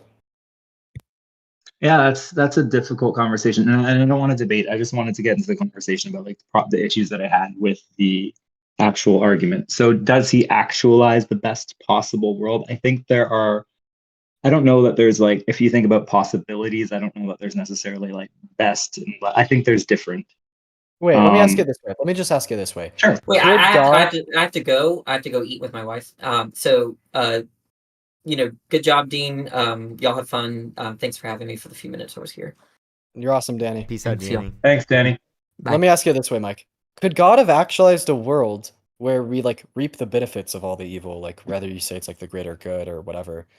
Could God have actualized a world that included all those benefits but didn't include like the evil that got those benefits? I have an issue with the word could, because I mean, could he? Yes, but then there's also the issue of free will, which is a whole other debate. So like do you know what I'm saying? So he could have actualized a world where he yielded all the great benefits, right? Such as the greater good being achieved, the maximal amount of goodness being achieved, right, without all the evilness and suffering. So this means that all the evilness and suffering is unnecessary. No. God simply permitted it because he desired it? No. What I'm saying is I don't like the word could, because I mean, if we think about logical possibilities, like could he, like in all his power, maybe, but at the same time, he does value free will. And so could he actually, if it meant limiting the free will of humanity, then no, I don't think he could. Like that's what I'm saying. That's why I held an issue with like the could he. He couldn't actualize a world in which we reap the great benefits of like evil occurring without the evil occurring. You'd say he couldn't do that, right? Because it'd forsake, either the greater good or free will or something along those lines, right? And what this demonstrates to us, right? What this specifically demonstrates is that we would live in the best possible version of reality. And what was your problem with the argument? My problem with the argument is the way you were defining all things considered, is because it was trying to trap Brooks into saying, all things considered, this bad thing is good. Reality, given all the facts, given the fact that we live in the best possible version of reality, given the fact that all the events in which occur would yield the greatest amount of good in the end, and like given your fact that you think this is just God upholding and respecting free will, these actions should occur, right? The Holocaust should have occurred. Because guess what, Mike? If the Holocaust didn't occur, we would no longer be living in this version of reality. Okay? But And see, as I you take already issue agreed, with that. well, So what do you take issue with? because you say that anything different than what it could be because we're in the best possible world. I think there are worlds that can be different. It's not necessarily that they're better or not because God respects our free will. So if we choose to make choices that are different and lead to a world that didn't have Holocaust, let's say, I wouldn't say that it's, like, because God respects our free will, he works the bad. So he works the bad for the good. And so it's just different. Oh, So I don't I think that free will has to do like anything with a question because it's logically possible to have free will but only choose good things. Like, so God could have like actualized a world in which we have free will but only chose good things. I don't think that's true. Really? Does God have free will? Yeah, but that's different because God is good. Oh, so he's So descriptively here's good. so Wait, so I have a here's question. so No, I have a question. God okay. is descriptively good. So would you say that there is no like should and should not claims that apply to God? God doesn't operate by any rules because his nature is good, therefore anything he does is good. Would you agree with that? Uh, in a sense, yeah, but at the same time, I'm not And like with do you the way agree or you. disagree? Well, the way you and Brooks were speaking in the debate, I'm like, this is over my head. I could never debate this. So I'm actually kind of regretting getting into a debate right now because I'm just not in the mood for that. I just wanted to offer some feedback. Yeah, sure. I Um, understand you, man. I guess but like the point I was trying to clarify there is that if you'd say God is good and doesn't operate from any of these normative rules, then Shark, God could why are just you stomp all sweating, out evil bro? tomorrow. sorry, I didn't hear what you said because Parker It's a big moment for cut me. you off. It's a big moment for me, Parker. I'm here. Yeah. I'm ready. Well, I'm waiting. so I'm ready. Mike, if God doesn't operate by any of these rules, then there's nothing wrong in God stomping all of the evil out tomorrow, because there's no rule that says he shouldn't do that for reason X, Y, or Z, such as free will, the greater good, etc. So you have to say that God is committed to these should claims, right? And if God is Okay. committed to these should claims, then God should have allowed the Holocaust to occur, right? The Holocaust should have occurred. But that's Okay. Yeah, about I can the grant you points that with the Brooks should statement. Okay. and that was the point. You granted the should statement. That's what Brooks was trying not to grant. So you disagree with Brooks in this regard. I guess so, because the way I see it is when you say God should have allowed it, that in my mind, I'm interpreting that he should allow free will. He should allow people to make decisions that And all that means is that affect he things that are shouldn't good have or bad. prevented it. He shouldn't have I was prevented it. scrolling on So my in For other You words, page, we would and I saw Shark like literally streaming this, and I added him up. I'm like, why is this guy literally like sweating on live, bro? making a mistake if he prevented the Holocaust. So do you think that God made a mistake when he prevented the Amalekites growing and spreading? And when he genocided them in 1 Samuel 15:3? At this again, it's the whole thing that God is not trying to kind of like force a future or force humanity to go down a certain course. What did he do in You know 1 what I Samuel mean? 15:3? That was something that he commanded the Israelites to do. Was he Whether or infringing not they upon did their that free was up will? to them. No, because he didn't actually he commanded them to do that, right? And at the Oh same wait, time, why didn't he command people to not do the Holocaust? Well, it's because he obviously thought that the well, Holocaust was he permittable. If he thought that the Holocaust was impermittable, just like he thought that the existence of the Amalekite people was impermittable, he just simply would have commanded others to stop it.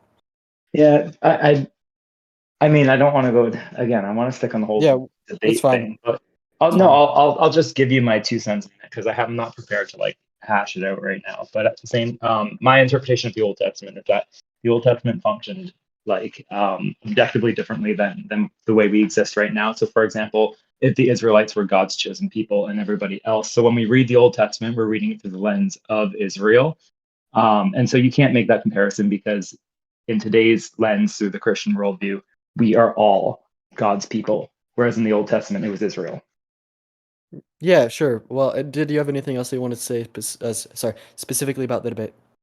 Yeah. So I took issue first of all with the whole all things considered point, I just don't know why because you I would. think, well, like I said, all things considered, an outcome can be good or bad, but it doesn't make the bad in that. Like Danny was mentioning, like a pro and con list to kind of drive the point home. And I actually really like that. So you can have like, here are all the pros, here are the cons, and all things considered, this is a positive decision. It doesn't make the cons good, but overall the situation. So you would never say, yes, that con is overall good. That con is still bad, but overall the decision is good. You know what I mean? Like that's the distinction that I think was muddling the conversation. Here's a question. Did God desire those cons to reap the good?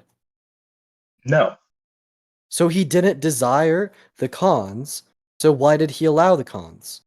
Because we have free will and we mess up all the time and we do evil, crappy things. But see, this just goes back right into the debate I was having with you. So I guess in order for you to be able to provide your critiques, like we'd have to like debate, but maybe like Parker has a different take. Please. Parker's muted. He maybe ran away for a bit. I'm not muted. There he is. Go ahead. Please. Okay. Parker, your moderation skills were equivalent to flat earthers talking about science. Oh my God, brother. You moderating was the worst part of the debate. Hold on. Parker, How many times have you moderated? Only a few times. Yeah, so I think all things considered, you did a decent job because you're not experienced in it and you did what you could. Yeah, like, so wait, Shark, I want to know like what promoted specifically as like one of the biggest, like you didn't like interject. Number one, it should have been wait, time that would have been a biased interjection then. Huh? No, there should have been. If I'm interjecting, then I would bring in bias. Wait, no. You can interject, right, fairly. And so you could do this by allowing Dean to have... Yeah, so like... How do I determine that if I already have a bias preceding convo? Okay. Can I say one more thing that I'll drop? Yeah, how you doing, man? Can I just say one more thing and I'll drop? The only other issue that I had with the debate, Dean, was the fact that you granted the resurrection so that you can move back to your original point. I think that was disingenuous. I mean, I think it worked well for your argument, but it was because you don't actually believe that Jesus resurrected, but you granted that premise. I think it would have been more fruitful to actually debate it from what you believed, but I understand why you did that. I think it helped your argument. I just think it was disingenuous. Wait, we actually said that we would have had time for it, but he didn't want to go through it with the time. I also didn't know that it was only 2 hours. I thought that was at like halfway through. I thought it was gonna be like What's the point of a debate? Mike, what's the point of a debate, Mike? The point of a debate is to hash out between two people all the issues between a point that they disagree on and hopefully come to a conclusion or at least a better understanding. Awesome. So here's my thing. What is more effective in me in hopefully getting Theist Brooks to adopt my worldview? Not granting resurrection and not granting the existence of the Christian God, which are both things he believes in, or granting resurrection and not granting the existence of the Christian God. Oh yeah, no, I completely see why you did it. I just think it was disingenuous because that was a point that he wanted to argue. And you skillfully, I'll add, but you skillfully kind of skirted around it to go back to your original point. Wait, I rejected the conclusion of his 10 premise argument by rejecting a premise. Yeah, but you agreed with a premise that you don't actually agree with. I granted it. Maybe like...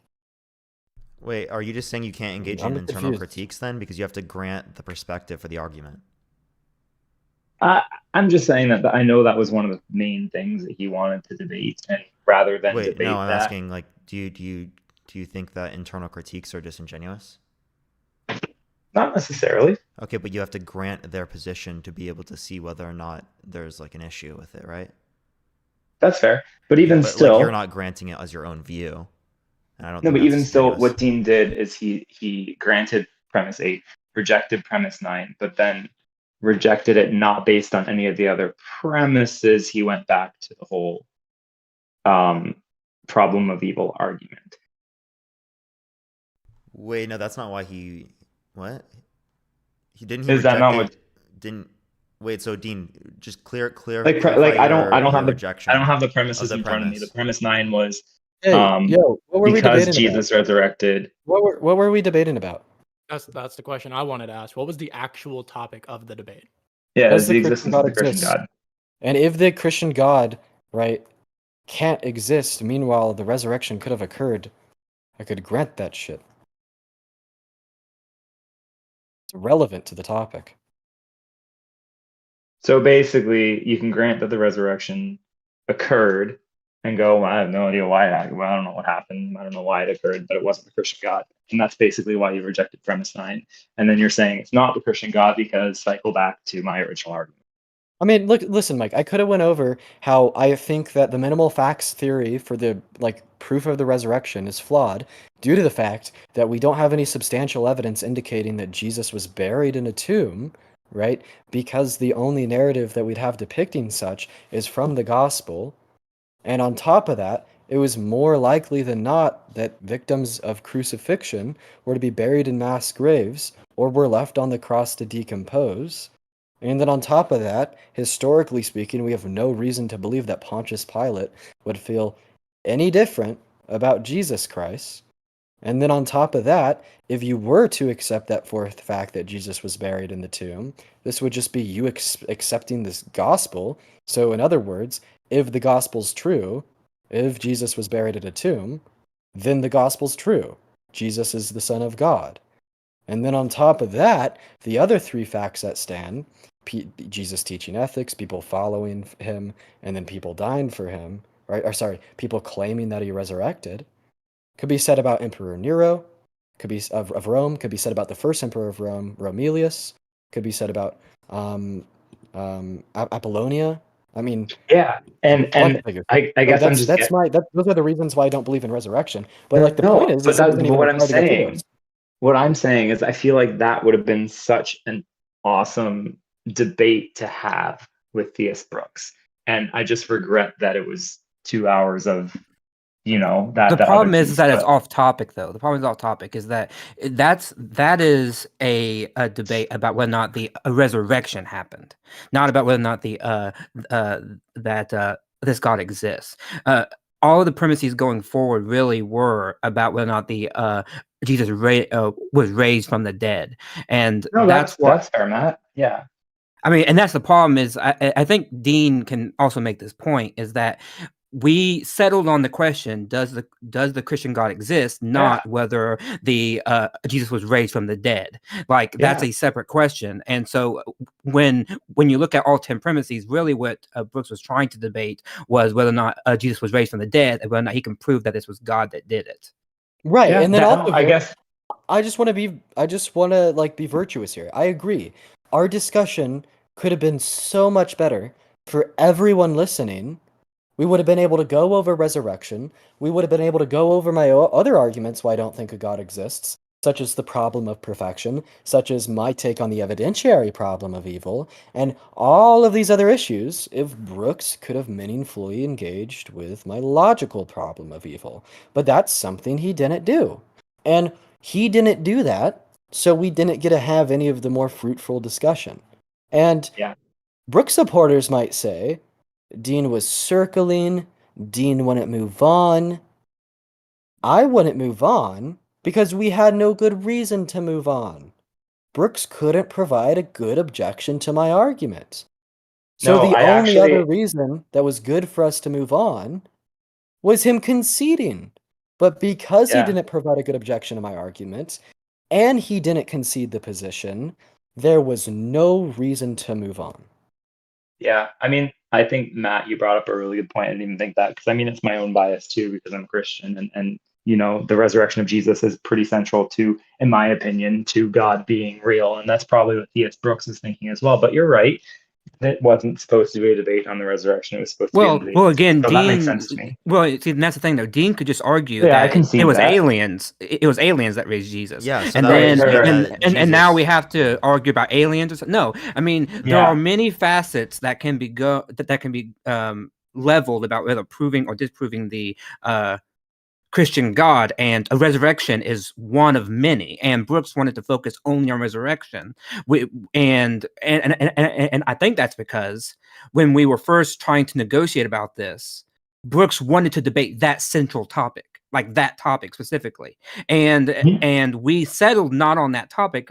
We settled on a very broad topic, and that's kind of how it went about. And so I think that's the issue here, is that he wanted to go to resurrection and argue about very specific historical narratives and things like that. And that is a fun argument. I very much agree, but that is not the argument that we decided to actually talk about, right? Because that's an argument that can go from many different angles. That's well, you know, it could just be that that's what he's comfortable with, and then this whole logical argument of evil. I mean, what I sense is that he was scared of getting trapped through the language that Dean was using, and that's probably why it ended up being super circular and why he's unwilling to concede to anything or agree on anything. But yeah, I don't have anything else to add, so I'm going to drop because I'm sure you got lots of other people that want to give their 2 cents. Thanks, man. I'll be quick. All right, I wrote all this down. Okay, Hey, critique the debate, not like the etiquette, not Parker's moderation. Yeah, that's fine. Okay, so stop me whenever you want. So the priority is going to be, does the Christian God exist? I think that the topic should have been far more clear, especially if you only had 2 hours, right? If you want to do the problem of evil, that's fine. If you want to do the resurrection, that's fine. Because like I had like 500 Christians in my live saying that Jesus resurrected gave them more validation in what they believe. Like for them, that's all they need. That's literally it for them. Anybody who believes Jesus resurrected on the 3rd day is proof that he is God.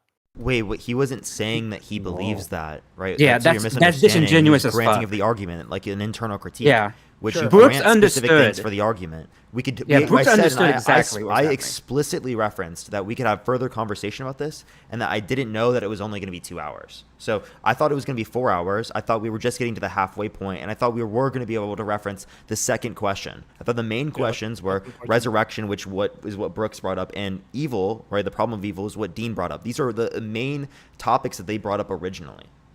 Yeah, that's unfortunate, right? So like hopefully maybe you could run it back. You can ask him again. Maybe the second half can be specifically about the resurrection. I don't know if Dean's open to that. The critique that I have of Brooks is he was a coward or simply too incompetent to define the word evil, right?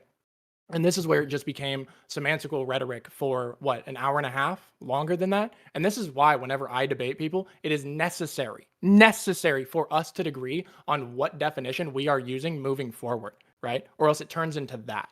And I think that Brooks absolutely failed. And the only person who is defining what good, bad, and evil is Dean, right? Now, I do think that Dean was hypocritical because he said that he wouldn't allow Brooks to just accept the free will in heaven for the sake of the conversation. He wanted Brooks' actual position. Okay, so that's not hypocritical for 2 reasons.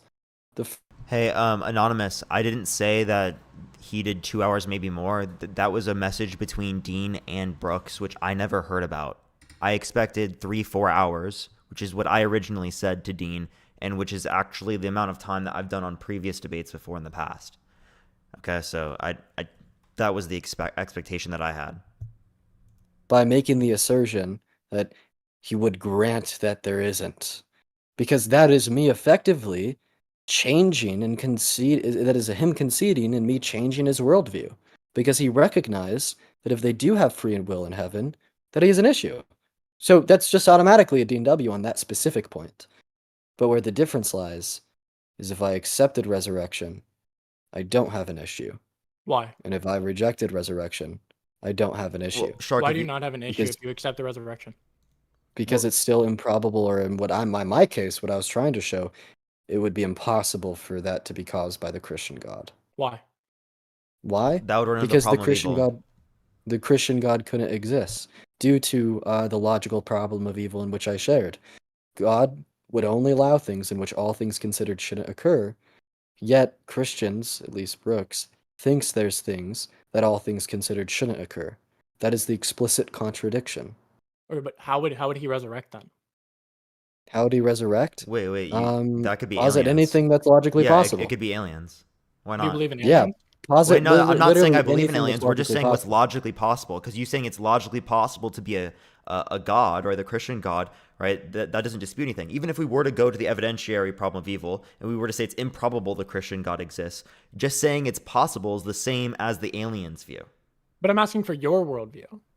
My worldview? Do I think? Yeah, it's... I'm not looking to talk to like Good Trouble about his imaginary unicorn in his backyard, Sarah. Right? I'm asking for a genuine conversation about what you organically and genuinely believe to be true.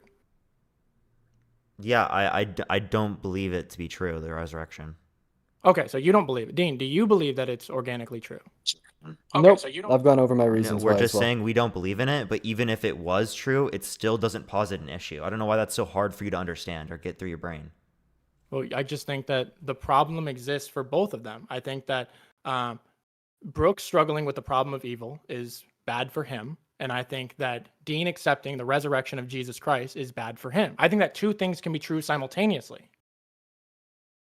Is that not fair? Like in this conversation, I'm prioritizing philosophical Wait, but the thing honesty, is, but the thing right? is I want the if you- chat to benefit from this, right? There's if doubt determines truth, then we are obligated to doubt everything that we are saying, including myself, right? To think that anybody won this debate besides the TikTok CEOs because they took 50% of all gifts that were sent is silly.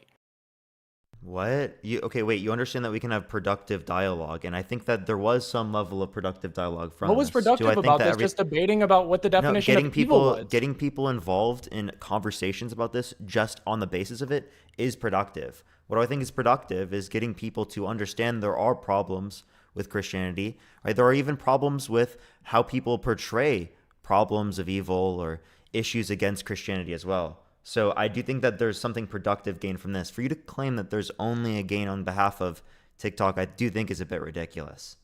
Wait, So I don't know what you mean by... Wait, so then would you just dispute any type of like disagreement or engagement, or is it this type of disagreement or engagement? Well, I think for this level of how it was promoted with nearly 8,000 people from what I saw at one point, yeah, this definitely didn't meet the mark. Wait, what do you mean? I'd agree with that.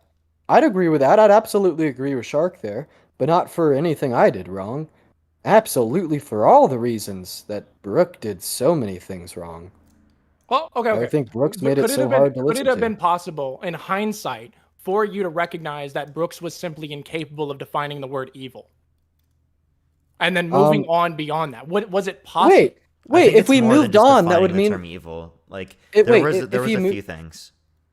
Wait, you understand that if we were to move on, that would either mean that Brooks defeated the argument or Brooks conceded. Any other reason to move on would not be a good one. Will you agree to that? One more time? No. I don't know. There were only two good reasons to move on. The first good reason to move on is because Brooks conceded his position. The second good reason to move on... To your definition? Wait, to accepting your definition? Wait. Or just accepting the problem of evil exists within the Christian worldview? Yeah, his concession could have just been that all things considered, anything in which has and will happen, should have occurred.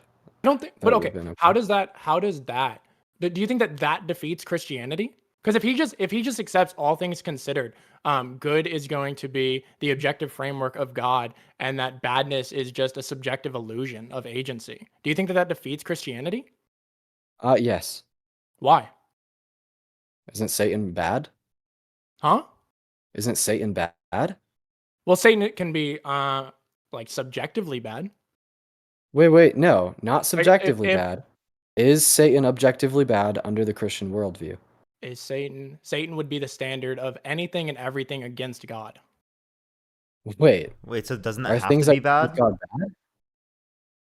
Yeah, so if the standard is, are things that are necessary good or bad, I don't have an answer for you. And I think that was the word that was missing. And maybe I missed it because I didn't listen to the whole thing. Was the word necessary ever used? Yes, plenty of times. Actually, he conceded that all evil that exists is... Stop talking, right? He was explaining... So I don't mean to say stop talking. I apologize. That was rude. You're good, Parker. Go. Yeah, sorry. He was saying that all evil that exists is necessary. All evil that exists is necessary. Did you ask him, are all necessary things good? Yeah, he actually did ask that. What did Brooks say? Well, yeah, he said all of these things are good. Didn't he say that, Dean? I'm pretty sure, right? I don't know. So he said necessary evils should occur. Should what? He said necessary evils should occur, and the only evil that exists is necessary. Yeah, but he did get muddied on, the conversation did get muddied on necessary, right? Because he was pointing out that, look, bad things, right, that are necessarily bad. Maybe this is what he was meaning, right? And maybe it didn't get across to both of you, or maybe you didn't get across to him, whatever the reason, right? But he said bad things can occur, and they can eventually pour out good outcomes. Like God can allow bad things to happen because of future good outcomes. Like for instance, he didn't use this, which is weird. The crucifixion of Jesus, right? It was a bad thing to kill somebody and crucify somebody, but obviously it opens up heaven's gates and all this stuff. Why was it bad? Yeah, no, if it's To kill necessary, somebody? then if it's necessary, then it's automatically good. This is what Dean's trying to say. Yeah, but I don't. Like, I are don't know all how- necessary I don't know how things often we were good? there. Wait, like no. That's not even what I'm saying here. Why was it bad, Scott? To kill somebody? Socrates. Did God desire Jesus to be killed? Did God? I feel so bad for telling Scott to stop talking. Like I thought it was Shark talking, because he was cutting me off. So I feel so bad. Is that he desires to do? I don't think the crucifixion was a necessary act. So you think that crucifixion was unnecessary? So he could have What? yielded the It could have been goodness. something else. Yeah. It could have been. It could have played out in a million different ways. Wait, I want to ask this question. Even though. though God knew that it was going to happen. Go on. Yeah. So like, does God only do things that he desires to do? God only do things that he desires to do. That it follows along with his will as well, right? Yeah. Does God only will Like things if that he it desires doesn't to will? if it doesn't contradict his will, right? So like for instance, I know this might be a little off topic, and I think it is. But a couple of months ago, maybe you were asking about how could divine freedom be real, and some people are even mentioning this in the chat. How can divine freedom be real, and creation be an act of freedom, right? Like either it's a good thing or it's a bad thing for God. Because Christians usually say that it's. I don't know if I'm yapping yet, but Christians usually say, You are. "My bad, my bad." I'm following you, Scott. Okay. Christians usually say, and I will say this, that creation was not necessary, right? He created us out of his own love, so that we may be aimed towards his love, and it's only for the betterment of us, right? God does not gain anything from us being in heaven or from this extra love because he was perfect, because he's perfectly simple always, right? Under my view, or under Brooks' view, or normal Christians, right? I think that's similar to what you're getting at, right? Like Jesus being crucified, it could have happened some other ways. So if you're meaning necessary in some modal terms, right? Like was it necessary to always happen? I don't think so. Was he always going to be sacrificed in some way, prophesized? I don't mean to cut him off, chat. I also just want to acknowledge the chat. I also do think that I should have moved on the conversation. I agree. I definitely tried to, but I probably should have like stuck my feet into the ground a little more. Like I'm not gonna dispute that, but like, yeah. So I definitely would say that It wasn't necessary that the crucifixion happened. Oh, I think. Does that make sense? Well, Does that make sense? wait, does God necessarily do the good? Or you're just saying that there's like other things good that God could have done besides creating? Well, creation was not a good thing for him. Like it was just a thing, right? Oh, okay. You know yeah, what I like mean? Like yeah, so like him existing alone is it's identical to just him free will. existing with Yeah. creation. He was sense of perfectly goodness. simple. He was perfectly good alone. Yeah. Yeah, that's fine. I don't think that free will necessitates like evil though. What do you mean? I don't think so either. And Brooks actually said that wasn't true either. So Yeah, I don't so know. like you could have free will and only do good things. Yeah.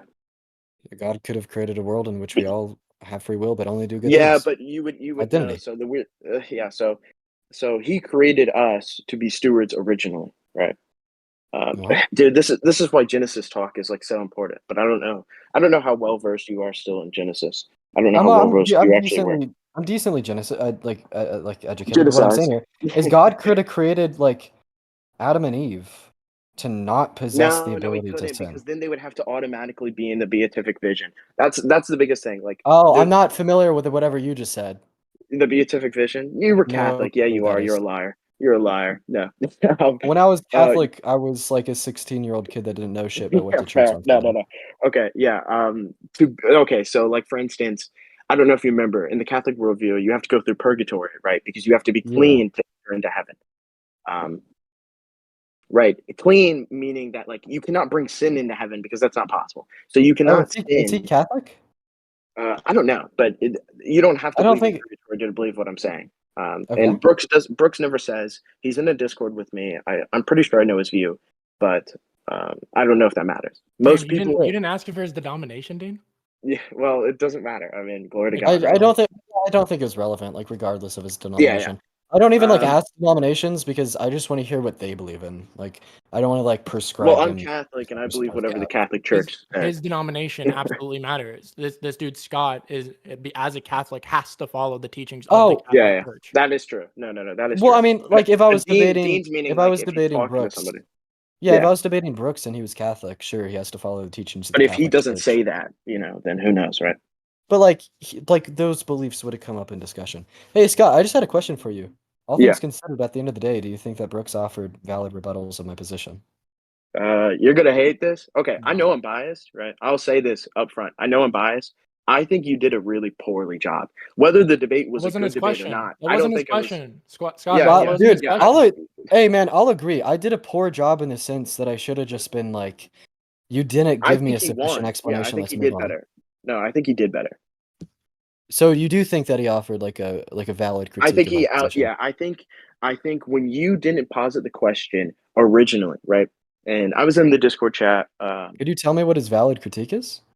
Well, okay, so this is what I'm saying. All right. So you asked a different question once you guys got to the point of when Brooks asked you what was your contention to the resurrection argument, which I think was a valid point. I think you pivoted.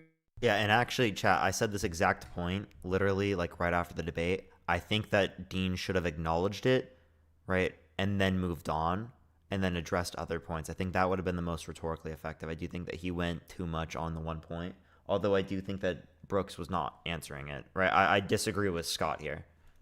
Bad debate for you because rhetorically he should have just said like, look, problem of evil, if this is an evidential argument, right?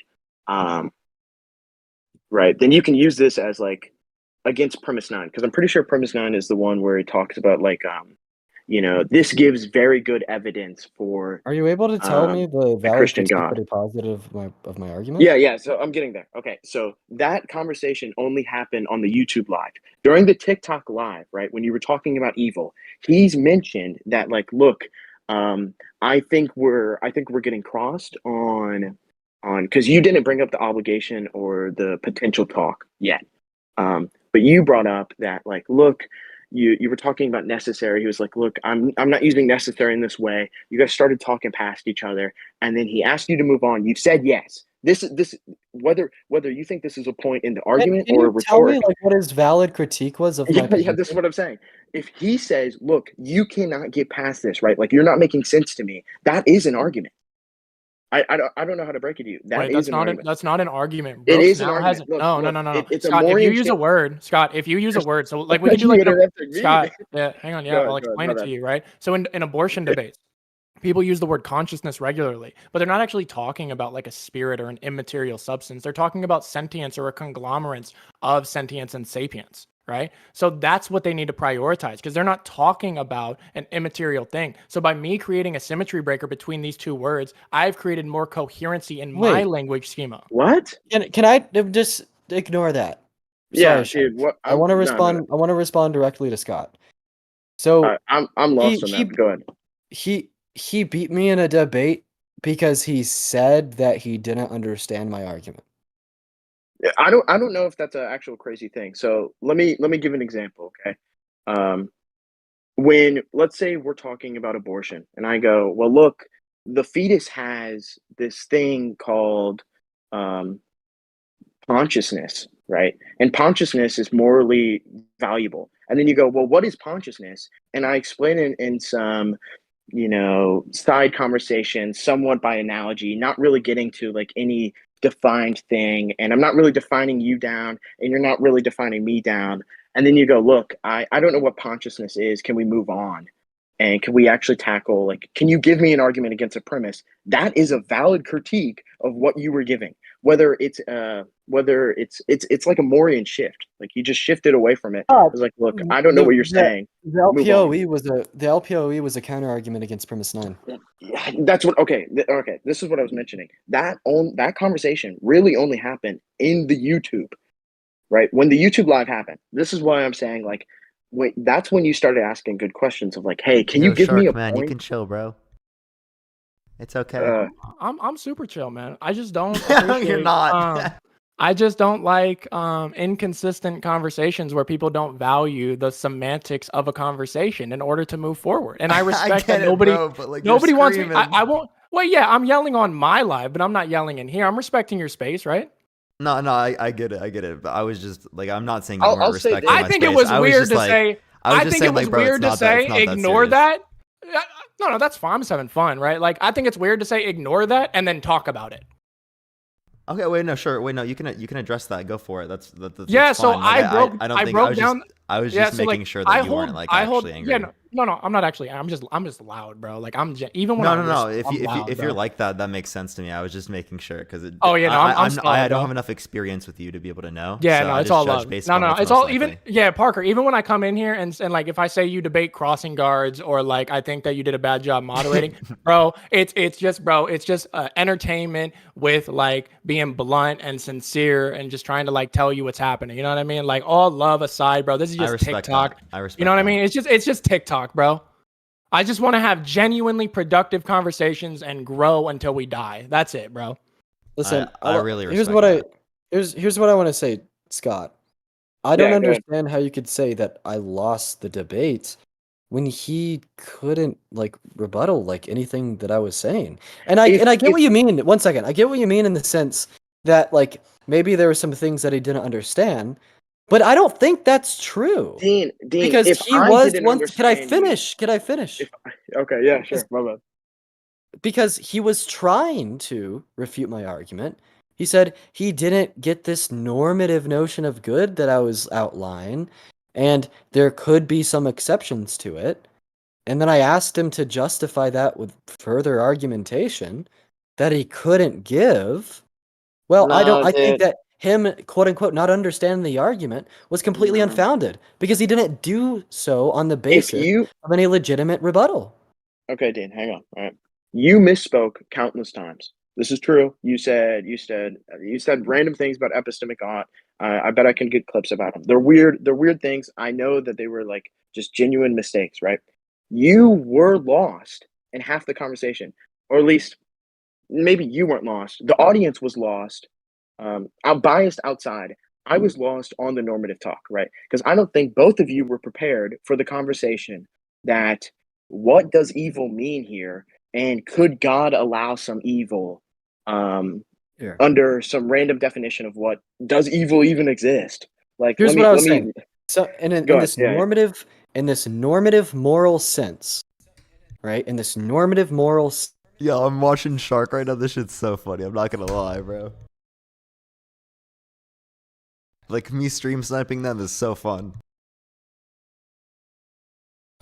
Ignore the epistemic shoulds.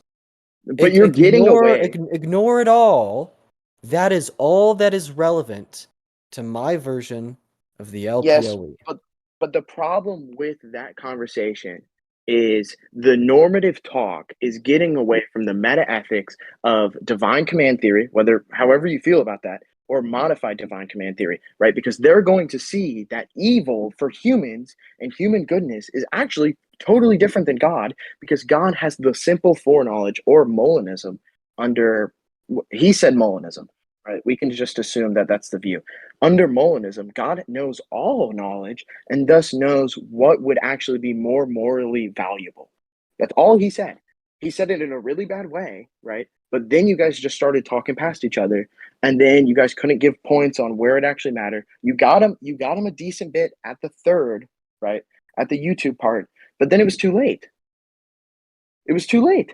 And it was too late because he said, let's move on. You said, okay. Whether you meant it, I understand. Maybe you wanted to hold him to the grill. That's fine. But after another hour, I'm tired of it. I think the audience is tired of it. You know, and I think you could have done decent on the resurrection. You know what I mean? Or whatever. Look, listen.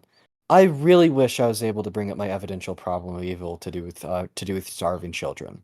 I really wish that I was able to bring up my problem of perfection that I posited to Amdir. Maybe you were in there too, and you know what I'm talking about. Yeah. I really. By the way, everyone, we are going to be joining Harry's live later, so we're actually going to be co-hosting with him here in a bit. So pretty sure he goes live in like 30 minutes to an hour or something like that. So that's what we're going to be doing tonight. So do make sure to check that out.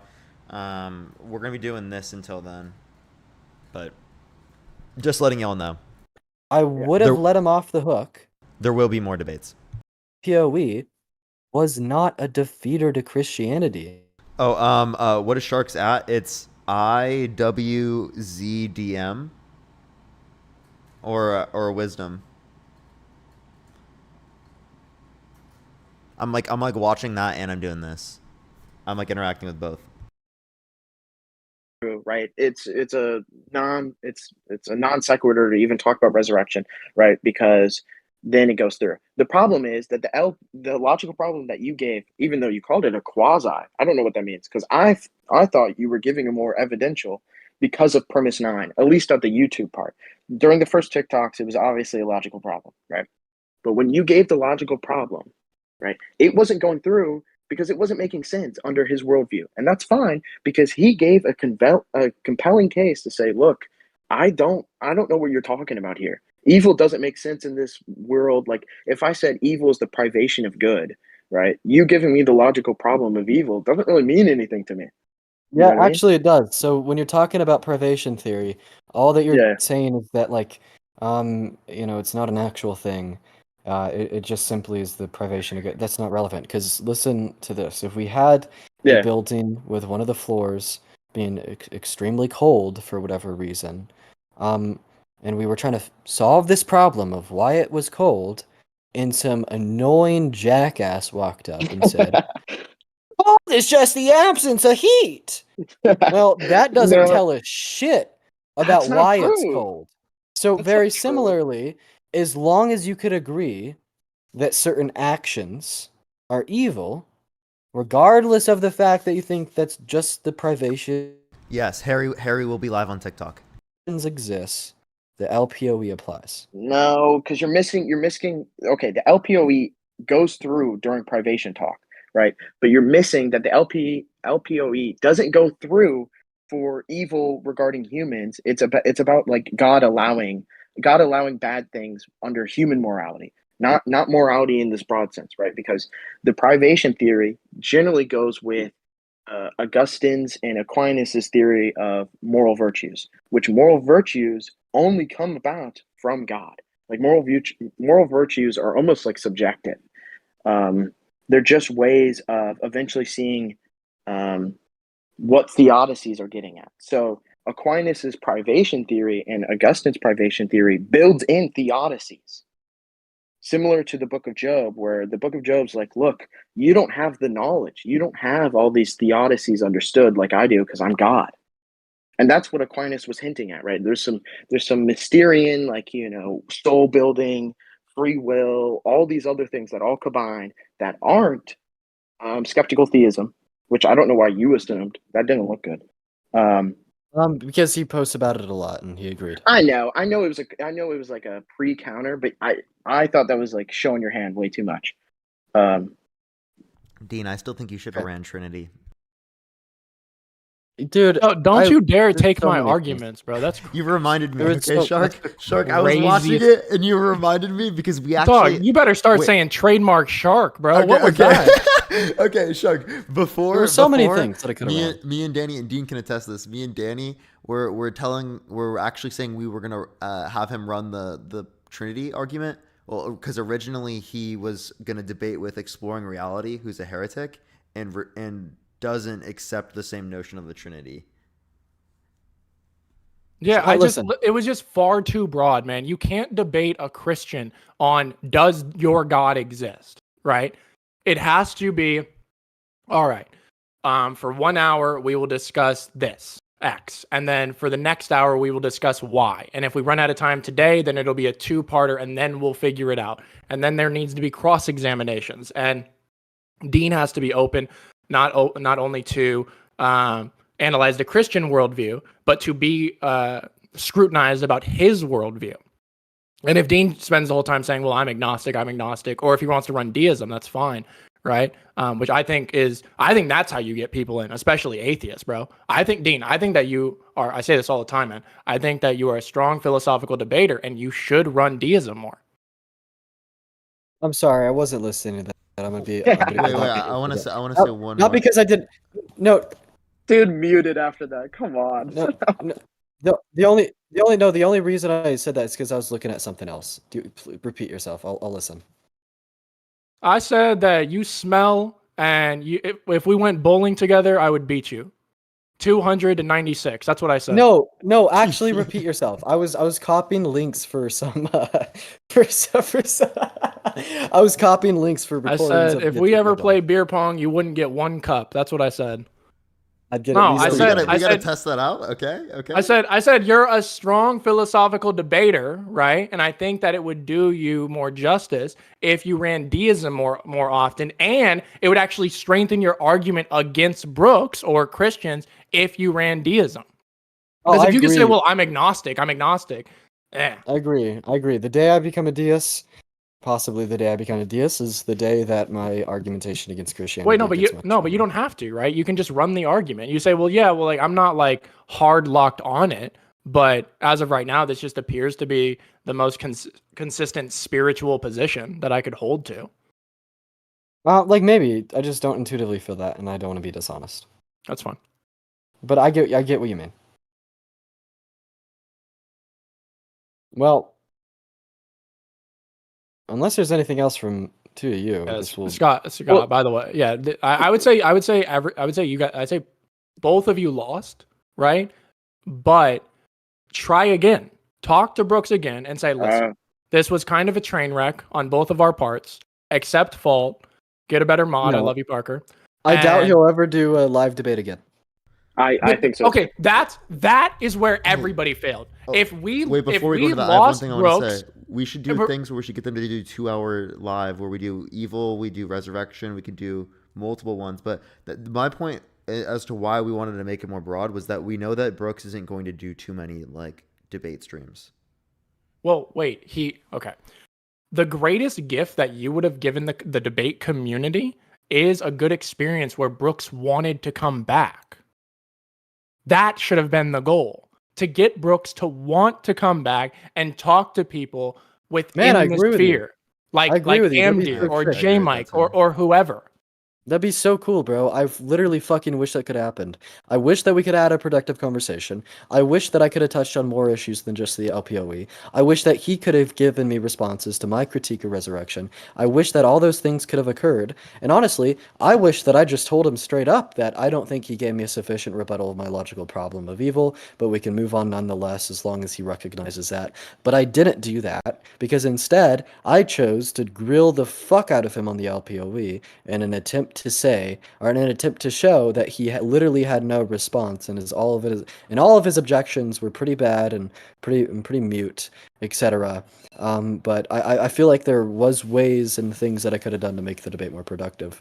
But overall, all things considered, it could have been more. All things considered, it could have been more productive. But Dean, Brooks just didn't engage with my argument. All of his critiques were really piss poor bad, and that's a reality of it.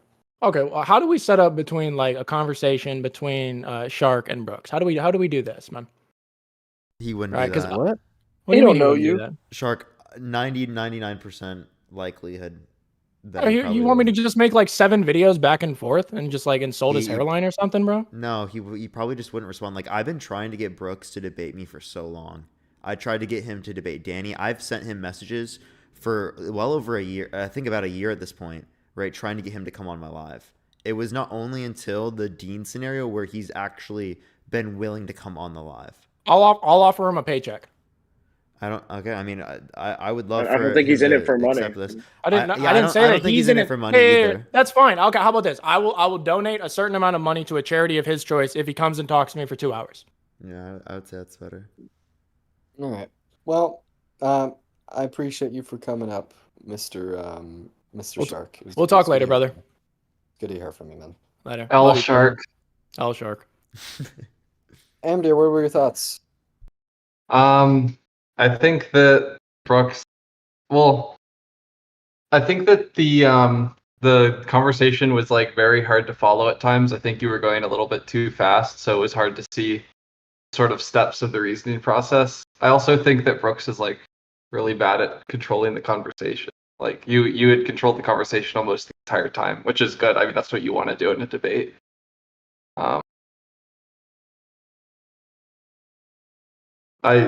do you want? Something more specific? I don't know what I'm being asked. I was just asking. Parker, I'll leave this. I'll put the control back in your hands because I know that you're streaming. Do you want to like go back to like just whatever you want to do? I'll let you control this now. Oh no, I was just like willing to talk about this. I honestly, looking back on it, probably the debate probably could have benefited more from like a more set of moderation.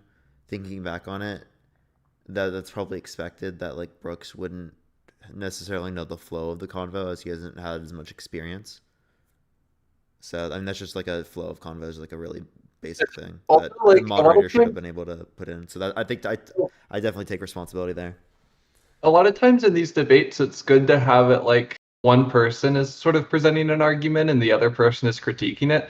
Kind of turns into a mess when you have two people presenting an argument and then they both want their argument addressed and they both want like they're kind of having two different conversations with each other. But that's sort of like more of a point of process than a point of like the actual debate. Yeah, I agree with that. Yeah. How are you doing, Scott? I think AMD is wrong on everything, so I don't agree with that actually. I think that trivialism is true, and if trivialism is true, No, don't do that. Don't do that. Then every proposition that Scott believes is false. No. I mean, yeah, that's just the nature of reality. Listen, all things considered. Right. Anyways, everybody catch me defending atheism as child abuse at 6 p.m. EST tomorrow. Yes. Wait, are you actually gonna run that? Yeah, on Sharks Live. Dude, that's so funny. Have you debated at Q-Top yet? I've debated Q-Top like a few times. Dean was there one of the time. Yeah, you destroyed him. I would love to see that. That would just be so funny. I'm guessing you just got really mad and started screaming. He might have started praying at one point. I don't know. Dude, that's so funny. But yeah, I don't know. I think we went over everything related to the debate. I don't think there's anything else to really go over at that point. Well, at the end of the day, I think that'll go down as one of the worst major TikTok debates like ever. Real. Like that was terrible. That was terrible. I'm so upset because of how shit that conversation was. I'm seeing someone called Jason Lee Scott with their hand up. It might be interesting if you let them on. I'll look. Who's Jason Lee Scott? Are they not here? I think I found them. Mason, I think, is their name. You can add them up if you see them. There's right. so many profile pictures I can't even. Fuck this guy. Fuck this guy. Oh, this isn't Jason Lee Scott. Is this? Okay, yeah. Well, then they fucking get out of here then. Fuck that guy. His name is Based. He's D1 hater. Okay. I don't see anybody else. That's good. But also Mason. I think Mason does want to say something. I don't know if you know Mason. Happy Go Lucky. Happy Go Lucky. Yeah, if you find them, Matt, go for it. I got it. Yeah, what's going on? Mason. Yeah, I mean, I watched a bit of that. That kind of. I mean, I thought Brooks was really horrible and unimpressive. So, I'm surprised you really I'm surprised you granted him the resurrection thing. But I guess, plausibly, your idea was like, okay, well, if my logical problem succeeds, then, the sort of kind of support for the resurrection isn't very relevant anymore, I guess. Yeah, that's kind of what he was saying. I mean, and then the second point of the convo, I honestly, I was hoping that they could have gotten more into that, because, I mean, I even think Dean has some decent responses to the resurrection bit, so I was actually looking forward to that. Yeah, me too. Was there ever some argument for premise 9? No, he never defended it. I remember him not defending it after Dean said he rejected it. Oh, shame. Maybe Like, we how just would didn't he get to that even point, I think. like Emder? Do you think he would have to like I don't know, like I feel like I'd want like a kind of Bayesian argument for that. I don't know how else it'd be useful to defend that. It was kind of weird. I'd have to reread over the way he formalized it. He like switched from some like he seemed like he almost switched to a probabilistic argument close to the end. Like it started by drawing out like all the logically possible sort of like ways that the resurrection testimonies could be, but then it ended in like probably God exists or something. I have to read back over to see why it like switched to probabilistic halfway. But I agree, if it's probabilistic, I would want to see it like more explicit how it's getting there, like if it's using Bayesian reasoning or something else, or what it's doing. Yeah, I think it was like something like he got to a conclusion that Jesus resurrected, and there was a condition which was like, if that's true, then God probably exists. So God exists or something. Yeah, he I was mean, making a condition. Yeah. Which, I mean, you also I'm not sure why rejected he would think that. Yeah, like yeah, that doesn't really seem clear to me. Wait, is my internet bad, or is everybody not talking? Oh, everyone's kind of not talking. I think everyone's kind of just at the end of the. Everyone's I mean, kind of done. I'm just interested on like what the consensus is, because Did my internet go out? Of course, Oh, I his have a internet did cut out. Yeah, yeah, Amdir's internet cut out. Of course, I have a consensus in my head, but it's obviously probably going to be biased. But I think that the consensus in my head is that he couldn't critique my argument. Yes, Alana, I am going to be doing debates later. I'm going to join Harry's once he goes live here in a minute. But thank you so much for the $5. I appreciate all the gifts here today, everyone. Do you think? Probably not. Oh, because I want someone who like has some connections with him to ask if he'll talk with me about the Kalam, because I know he's like a big William Lane Craig fan. I think I don't think he would. He actually cited one of the reasons why he didn't want to do a debate between me and like separately also like with the one where he did with Dean, because he didn't want to have to debate. Literally, he specifically named you, J Mike, and me. Wait, how does Brooks know who I am? I've never talked to him before. I'm pretty sure he named your name, didn't he, Dean? Probably. I'm pretty sure he did. Did he explain like why he didn't want to talk to Emdir? Or like? Oh, he just said that he didn't want to have to go through the whole community. I've never been like, well, actually, let me not lie. I'm usually not mean to people in debate. He's scared of the conversation. The only reason he accepted conversation with me is because he thought I was dumb. I mean, like, be so fucking for real. Like, so many like people think that. Like, Amdir, I'm sure you know like a lot of people that you kind of have in that circle that just actually think I'm dumb, and I think that he assumed the same thing. Yeah, I think it's also partially because like you tend to have like a larger platform too. But like I think he should know like vast like he's getting a philosophy degree, right? So for the kind of asymmetry with like, your training, I think like you did like way like better with regards to like, given that he's like studying philosophy and stuff, and he should have done far better than he did. Yeah, I agree with that. I mean, granted, he also doesn't have a lot of experience with like debating people, like on these types of panels. So I mean, yeah, I think he has a lot of experience with exercise because he runs a lot. That's crazy. Yeah, athlete, Olympic class athlete. But yeah, I think. Wait, Parker, I think, are you still going to talk to him? Are you still going to talk to him? I was thinking that we would. Maybe we Well, can you go guys into are the fine. resurrection stuff or something. Yeah, bro, please press him on resurrection. Press him on all those points. I'm so upset about that all, man. Yeah. Wait, who are you talking? You're talking to Brooks again? I might be. Parker, Like a separate, more informal conversation. He said that he would be willing to do. But I don't know. He hasn't Brooks really have said much a else. So hopefully he Does will. Brooks have a Discord server? Not to my He does. knowledge. He does. He Yes. does, yeah. It's called Nilsendeo or something. Oh, Yep. I didn't know that was Brooks. I'm in that server actually. Yeah, it's full of idiots. I'm pretty sure I'm banned from there. I might be wrong though. I might tag him in there. See if he'll come on. Oh, okay. Yeah. I was gonna say like I I would host heard that Brooke debate too.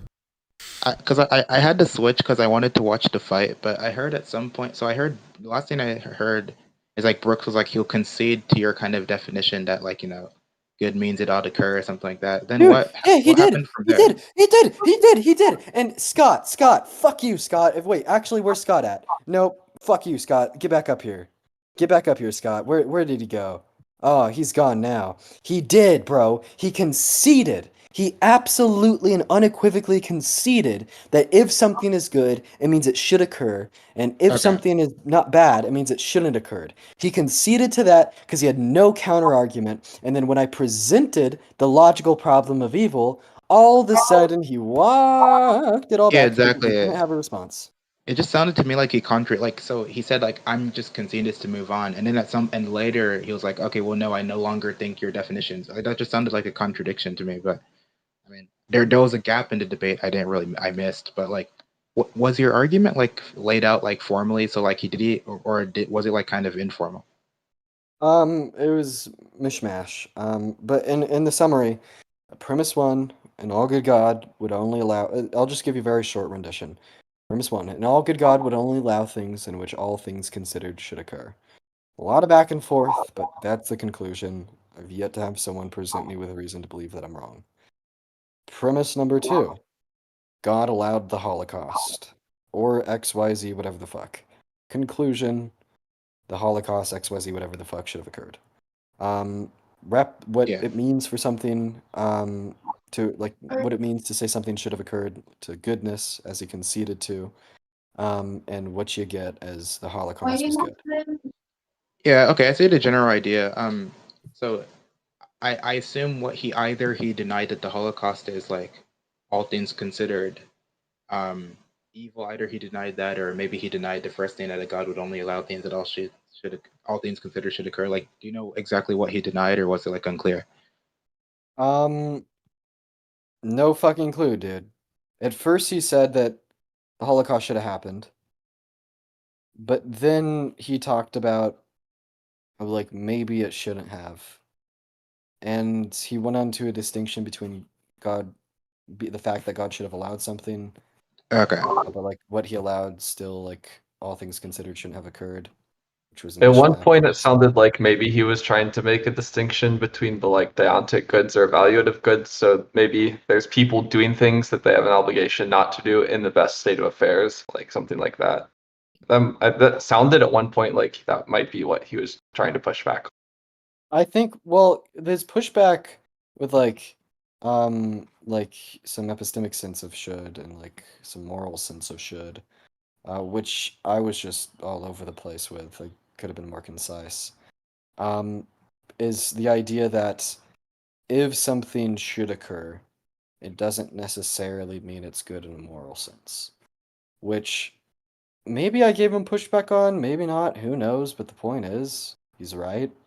And like the point is, that's fine because Well, I think that's it's true that not everything that should occur is good in the moral sense, but I think you were trying to say the opposite. If something's good in the moral sense, it should occur, right? Yeah. Because here's something that should occur, like I should form true beliefs, but it's not like a moral should or moral ought. And does anyone contend that? Do you contend that, Amdir? Oh no, that's true. And that was his counter argument. So looks like I beat him because he was wrong. Oh. I mean, if you guys talk to him again, maybe try to have the argument formally prepared, because so then it's like it'll prevent kind of a lot of the weaseling where he'll be like, "Well, this, no, this," like kind of removes kind of the vague areas. Like you could just say like exactly what he's kind of denying. Yep. Now I got to go through all those clips and actually trim this down to like 5 minutes and post it. All right. Well, it was good debate. See you guys later. All right. See you later, everyone. Appreciate y'all. All right, Parker, you hopping off for the day? Well, I'm actually gonna be joining Harry for a Hell yeah, cause. bro. I got 2 of my accounts banned for a week because of that, by the way. Dude, that's so fucking annoying, man. That's so ridiculous, bro. At some point, you should call me. I will. I'll call you right now, actually. While he's I'll end it, everyone, for a minute, and I'll be back right here in a few minutes. Once I'm on Harry's live, once he's there. But I appreciate everyone coming to the YouTube live. This was a fucking incredibly insane live on YouTube. But appreciate everyone coming through. I will be on YouTube a bit here in a minute. Again, if you want to support me, as always, Venmo, Cash App in the bio of this. But appreciate everyone. Thank you so much, and peace out, y'all.